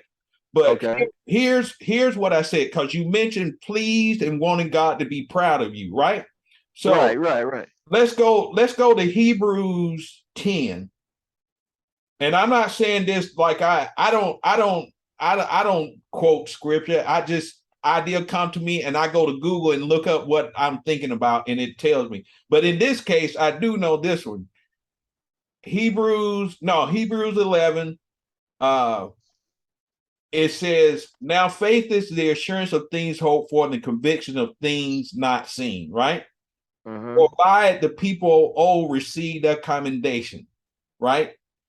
By faith, we understand that the universe was created by the word of God, so that what is seen was not made out of things that are visible. Right. Meaning everything that exists was an idea first. Yes. And so by faith, Abel offered up to God a more acceptable sacrifice than Cain, though which he was commended as righteous. But this is the important thing. Now, I skipped over some phrases to get to this point. By faith, Enoch was taken up so that he should not see death. And he was not found because God had taken him. Now, this is the important scripture about this pleasure of pleasing God. And without faith, it is impossible to please him. For whoever would draw near to God must believe, this is powerful, must believe that he exists and that he rewards those who seek him. Come on. Think about that. Think about that passage of scripture for a minute. How do we make God proud? Through faith and seeking him. Loving ourselves and loving each other. Yes. Loving ourselves and loving each other. And I've said this to my congregation. The only thing that moves God is love. Come on. The only thing that moves God is love, because it is who he is. If we're acting in love, according to what I would say, uncompromised love, unyielding, if we are functioning in love, then God is empowered in us. Not that he lacks the power, but if we are moving in the spirit of love, if we're moving in the spirit, then that is the thing. He said the laws are written on 2 commandments, right? The whole of the law is written on 2 commandments. It says, love God with your heart, mind, body, and soul. And it Love says, thyself as thy neighbor. and love thy neighbor. Why do you love your neighbor? Because your neighbor is God. Because you are your neighbor. You are what I'm saying? Yes. You are your neighbor. And when you pass away and you find and your energy melts into the all that it is, and you find out that every person that you cussed out in your life was actually you. You know what I'm saying? Yeah. You find out that all those people that that you had contempt for were actually you. Oh man, you spend quite a deal of time burning off shame. You know what I'm saying? But afterwards, you melt back into it and you say, wow, this is great, I'm everything. And then you start questioning it and you say, is there anything more? And then as soon as you do that, you start developing from an embryo into a human. Hey, it's Zach, a beautiful thing, man. You remember our conversation that we had about your Hobby Lobby experience? Oh, yeah. Is that the one about Christmas? Oh yeah. I was manifesting Christmas. What part were you talking about, boy? Oh, the one where you were cursing somebody out. Yeah, I know. I was cursing out myself. I was cursing out a bunch of witches. And I'm not saying no, something in you were telling me that you said, why don't you do something to this MF? What was it? You said something about you talking about the other day. Yeah. I thought you were talking, okay. A lot of Hobby Lobby instances apparently. Shout out Hobby Lobby. Yeah. Shout out Hobby Lobby. I was at the Hobby Lobby and it was like some slight racism going on because they was like staring at me like honking putting the thing on their car so it locks, but they kept looking back at me because I was sitting next to their car. And I was like, cool, but a voice came out of me and said, y'all racist motherfuckers. And I was like, oh, where did that come from? And I had to I had to talk to my thought. I was like, hey, listen, I'm not going to ignore you like I usually do. I see why you'd be upset, but let's talk about this. And so we end up blessing the people, and like I got like all this, like my body just started like vibrating. It was an experience. Okay, he'll be all right. I get it. But yeah, it's real. Him back up. Huh? Yeah, I was just talking about that, but like it's the truth of it anyway. It's like the conversion of ourself is like even with this, and let me tell you something, people. God has kind of put something on me too, right? I say this. The other day I was in full beat up on my humanness mode.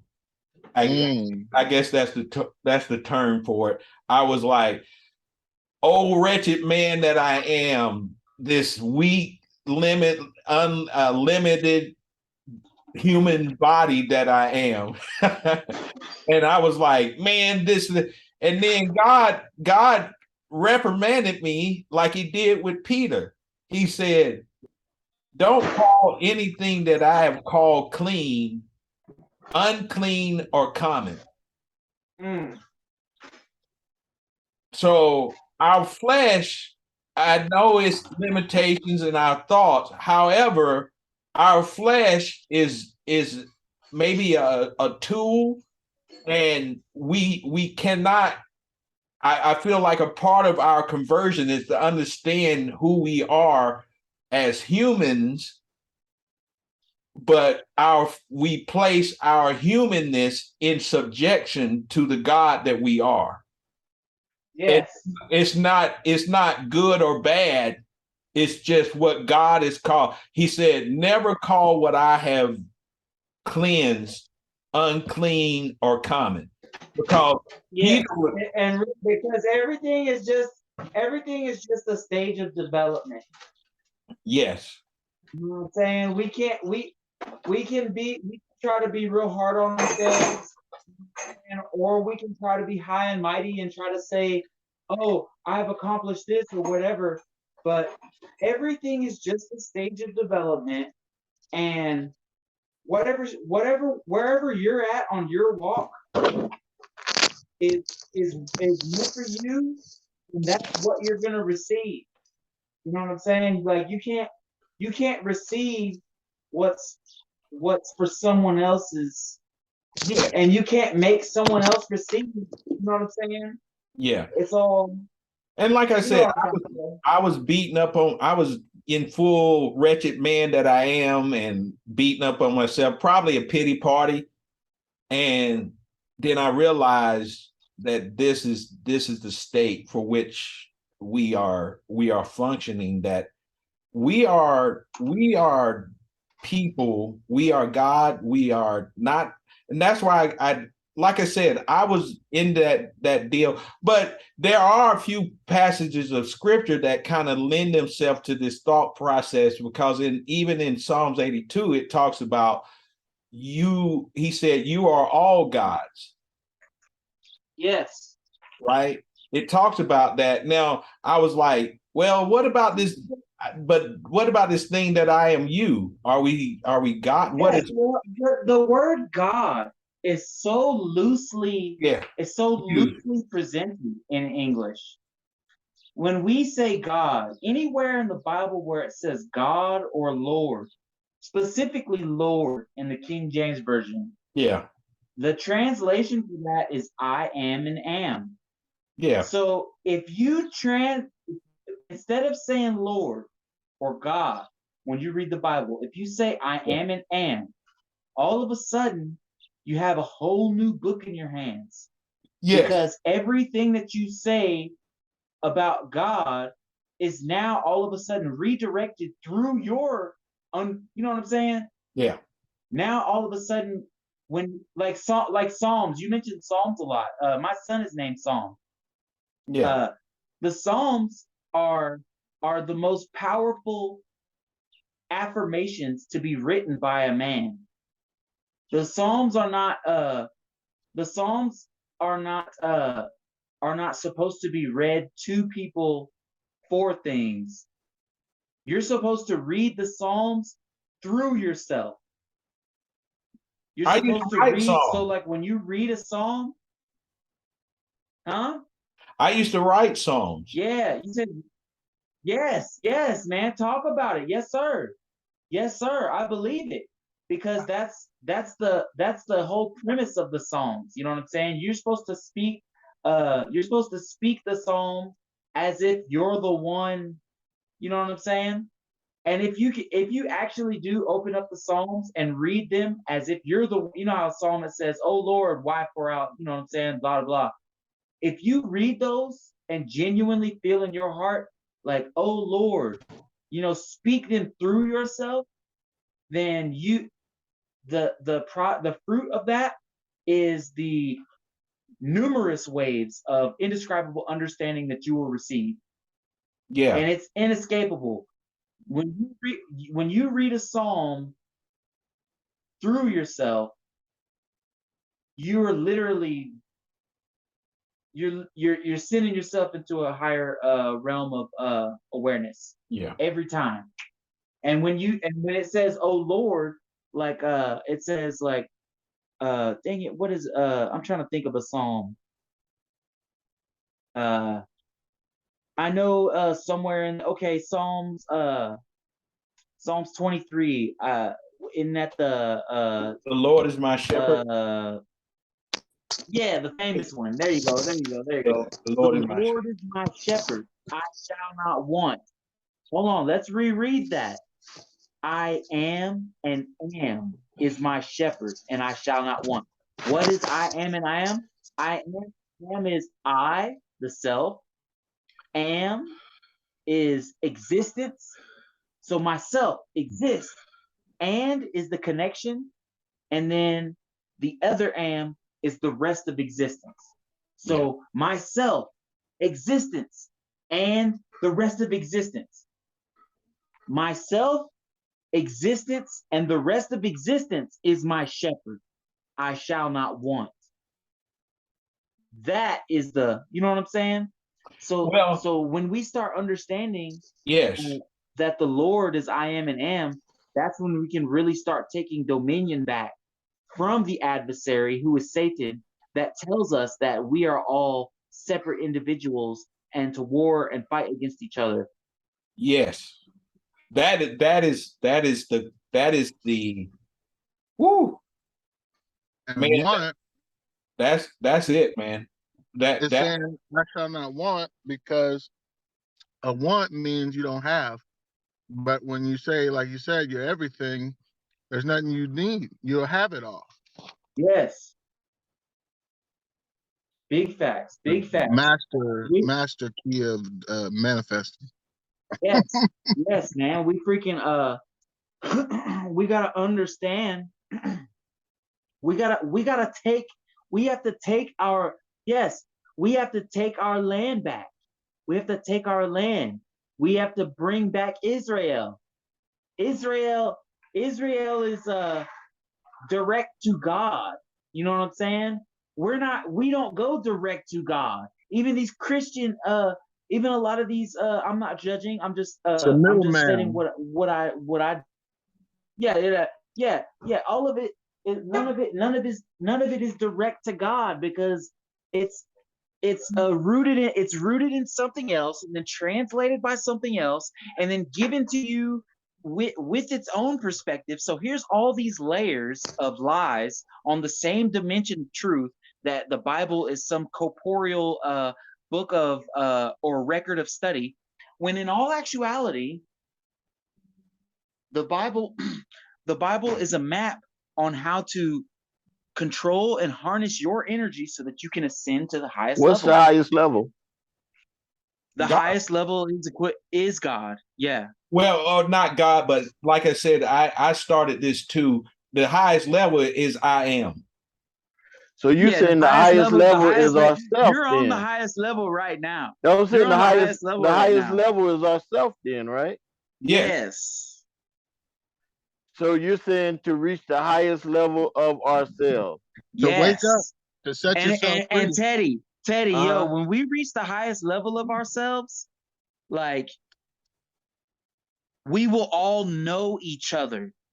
We will all, there will not be no homeless person, because the earth is our home.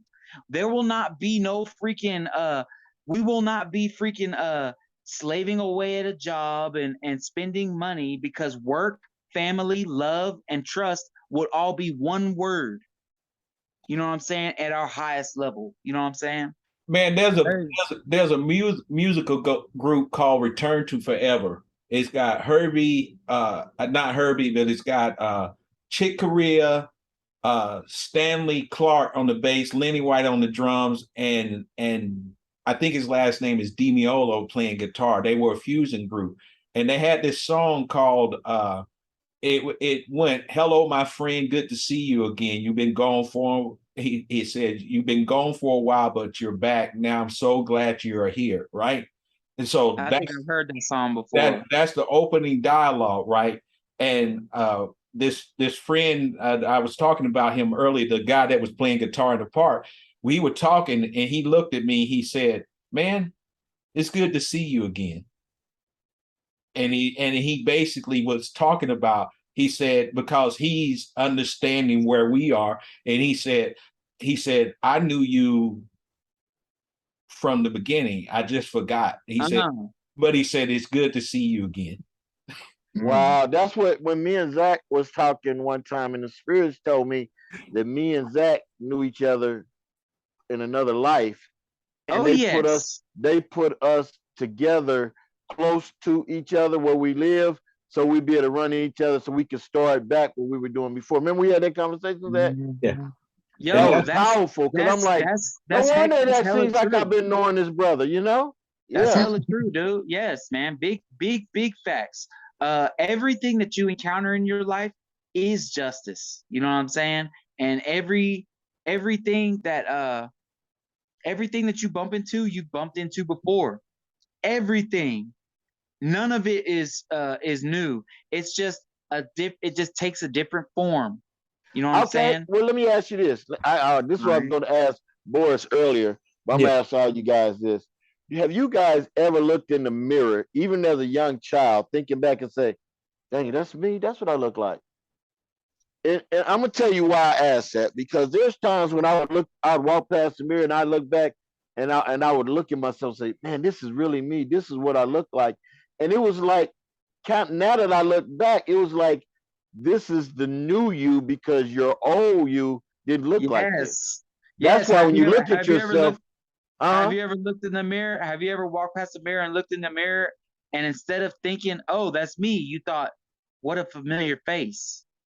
It just look different. Yo, it feels weird, but yeah, right. And I never thought about that until the last few months back, and say, man, that's because you've been here before, and that face is different from the one that you had in a prior life. Yeah, and you know what? This is what I really wish that when I say Hebrew Israelites, I'm talking about the commercial ones.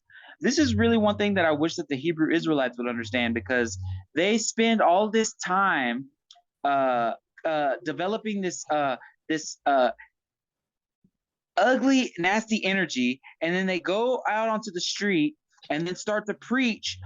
Oh, yeah. No white man will make it to the gates of heaven. No Chinese person will make it to the gates of heaven. Yada, yada, yada, yada, yada, because it says this in the Bible. And it's like big face palm. Because if they could just freaking understand, that, dude, if they could just understand that in the future,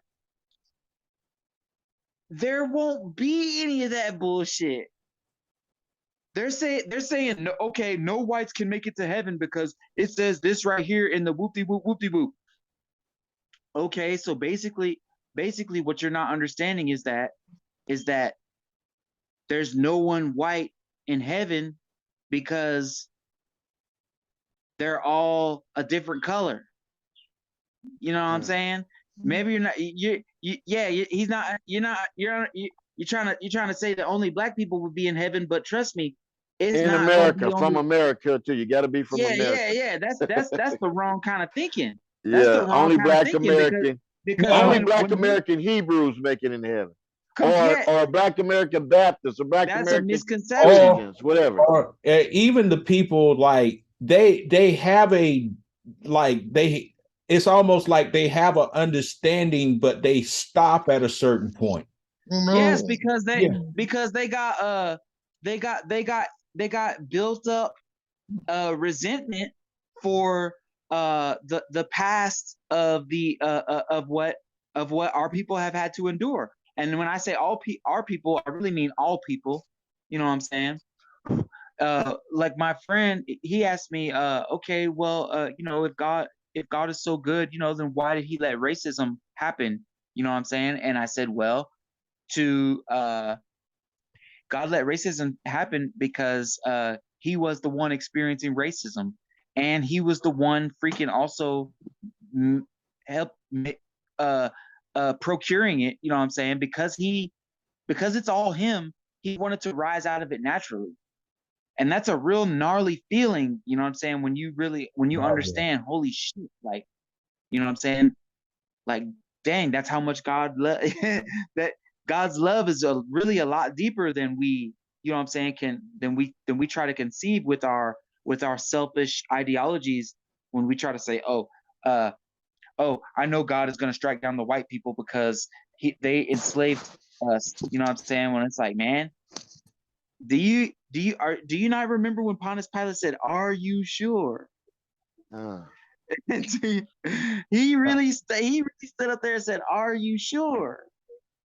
Come Well, on, man. I'm a firm believer that everything that I was taught growing up was pretty much backwards.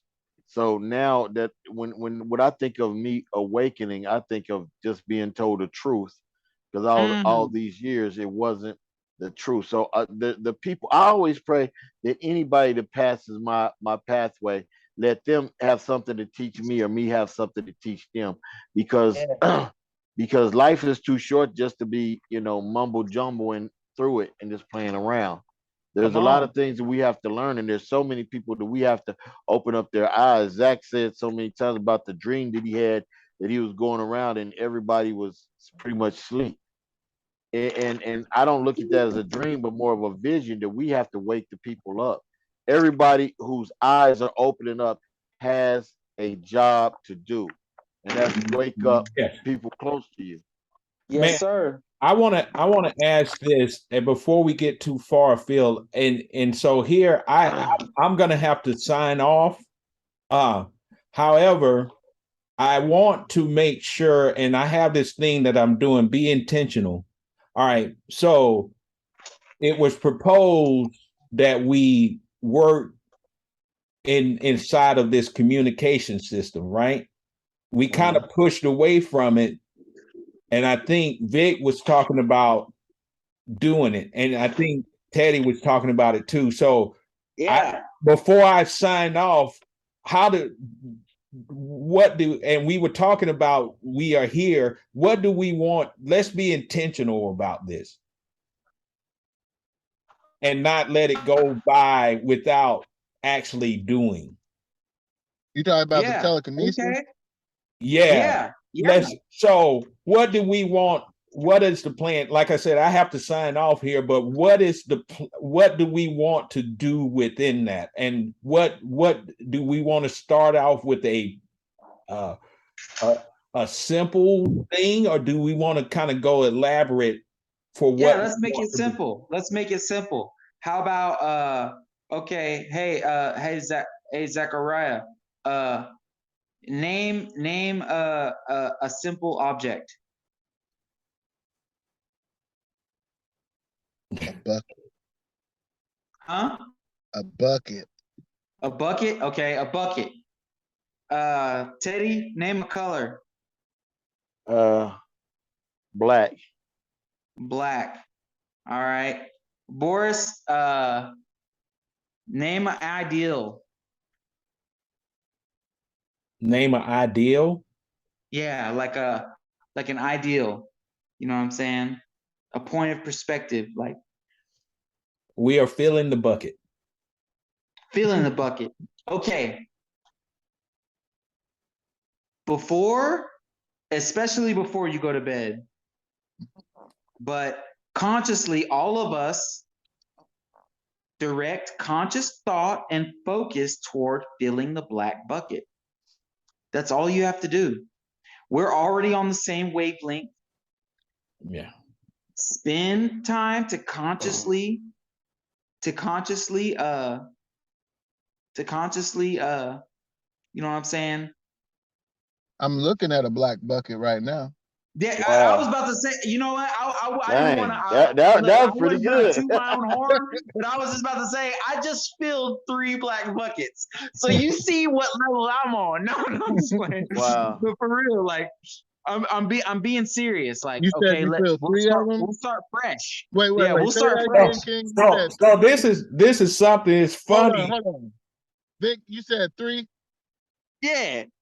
Okay, so there's 1 right there, and then I got 2 right over here. Come on. Look, I'm telling you. So we're already good at it. You see, conditioning the subconscious mind to receive, it's the art of receiving. That's the whole, you know what I'm saying? That's what Jesus Well, practiced. I That's what know that this right here is no accident, because not only is it like minds, but the spirit, they're bringing more of the people. Not, and like I was saying earlier, people are on different grades, but it seems like we're all, even though we might be we're all have the same mindset and headed the same way. None of us are yes. yes men, but all of us, it seems that way because we're all thinking identical and thinking alike. So only thing this is going to do, because we're planting a seed inside each other, we're watering the seeds that we're planting inside each other, and we're also fertilizing the seed. The only thing it's going to do is it's going to grow more and more. So if you look at us from right now to a year from now, like I heard Zachary say a few minutes ago, he will be able to fly. It wouldn't surprise me if I walk down and say, "Hey," and he start levitating. You know, Hey, it wouldn't Teddy. surprise me at all because I look at how far me and Zach have grown as brothers since we've known each other. You know, quick, and it's a lot of things we've grown. So just think, all of us, how much there's going to be a lot of spiritual things, and it wouldn't be surprised me because I talk to the spirits anyway. It wouldn't surprise me if I start knowing their names, and then I start asking, "Hey Vic, I talked to the spirit Johnson yesterday." He said, "Yeah, he came by here. He told me you spoke to him, and he told me this." It's really like that. It's really You know what like I'm that. saying? We can get we can develop together to a point where freaking I hit you up and I say, "Yo, before I ask the question, you're already giving me the answer." You know what I'm saying? Like, Exactly. and we do that in our families. You know what I'm saying? With the interconnection and Like interdependency that we twins, give our families. Yes. like But twins do. yeah, exactly. But to touch back on what Mr. Boris Connolly said, yes, with all intention, let's dive into this because we just freaking created a small thought form, and you saw 3 black buckets filled. I filled 3 black buckets prior to and we randomized it. So that shows you right there automatically, It can be boom, done. this is not a joke. Well, hey, This is not a joke. Boris, before you leave, I have a question for you. Yes, sir. Yeah. How does a baby's father, a husband, a boyfriend who has this girl pregnant, how does he feel her pregnancy, get sick, get the morning sickness, get nausea, eat the weird foods, and there's no wire between them, there's no plug in, there's no anything. How is that? How is that spiritually happen? Well, and there's a reason I'm asking this. I'm just why do you think that is? Here's my thought on that: is that when it's considered the great mystery, right? The bride and the groom, right?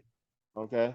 And I feel like part of that has to do with the fact that you and your wife are demonstrating what, in its essence, what we're doing. I believe there will come a time where we will feel each other's happiness. We will feel each not only feel it, we'll be able to see it too. We'll be able to see it. I'm not bad. I'm real. So it's the exact same thing, fellas, right? It's the exact same thing we're talking about, right? It's the exact same thing because a husband and his wife, it calls it a mystery, doesn't it? I think that's what it calls it. It calls it the great mystery of a man and a woman becoming one.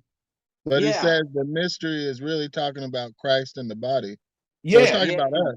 Yeah, talking about us. So that's the only thing that I say. Like, there will come a time, not only communicate, but it will be the way, and we will see it clearly. Not like, not muddled. Like in the Bible, it says, now we see partially, but when we come face to face, we will see what in totality. Oh, I forgot what were the words, but it said you will see face. You will know. We were fully known, but now we'll know fully. It talks about us knowing in part, but now we will know fully, even though we were always fully known. And then it talks about the mirror. So what you're explaining is the connection of one. It's the connection of one. Like the example, if you look at a marriage, it's like you become one. We tend to think of it in a like Vic said, a corporeal thought process, but it's not a corporeal thought process. It's a spiritual one. And so we become one with our spouse. Yeah, But it's all spiritual. but our Yeah. our task, we become one with God, and then that is it's a reflection of what happens between because he says leave your mother and father and cleave to your wife. So what is the mother and father? To me, what the mother and father is the world that you grew up under and the information that you received, and that at some point you're going to have to leave your the what was been instructed to you all your life and cleave to God. I believe that's what. Yeah, there's a secret in that scripture. Also, yeah. Go ahead, King. I'm just pointing that out. Man, it's real deep, man. I ain't gonna lie to you. Can you make a video? It's real deep. If I rambled about it for about 15 minutes, maybe we could like start to come to a conclusion on it. Hey, make a video. But, okay. Hey, real quick, what I'll do, because I do have to go. However, real quick, what Zach, I'm gonna make you a host, and then you're gonna have. I gotta go too. Oh, you gotta go too. Okay, well, yeah. Well, let's set up another time. I really enjoyed this, and whenever you guys come up with it, let me know, man. And man, this is good stuff. We'll continue this whenever you guys want to. Yes, sir. I feel Yeah, humbled. because we that you gotta guys practice invite some more me. telekinesis. Yes, Yeah, sir. yeah, That was the black bucket, but that was pretty good. I like Come that. on, That was hey, quick. I speak a word of prosperity onto all you brothers. I speak a word of blessing and health and prosperity onto all you brothers, and that it may sprout forth into your existence without any collateral damage done. And I'm very humbled that you guys would let me talk in the circle with you guys. Thank you. I touch and agree, and I Thank you, receive man. everything you said.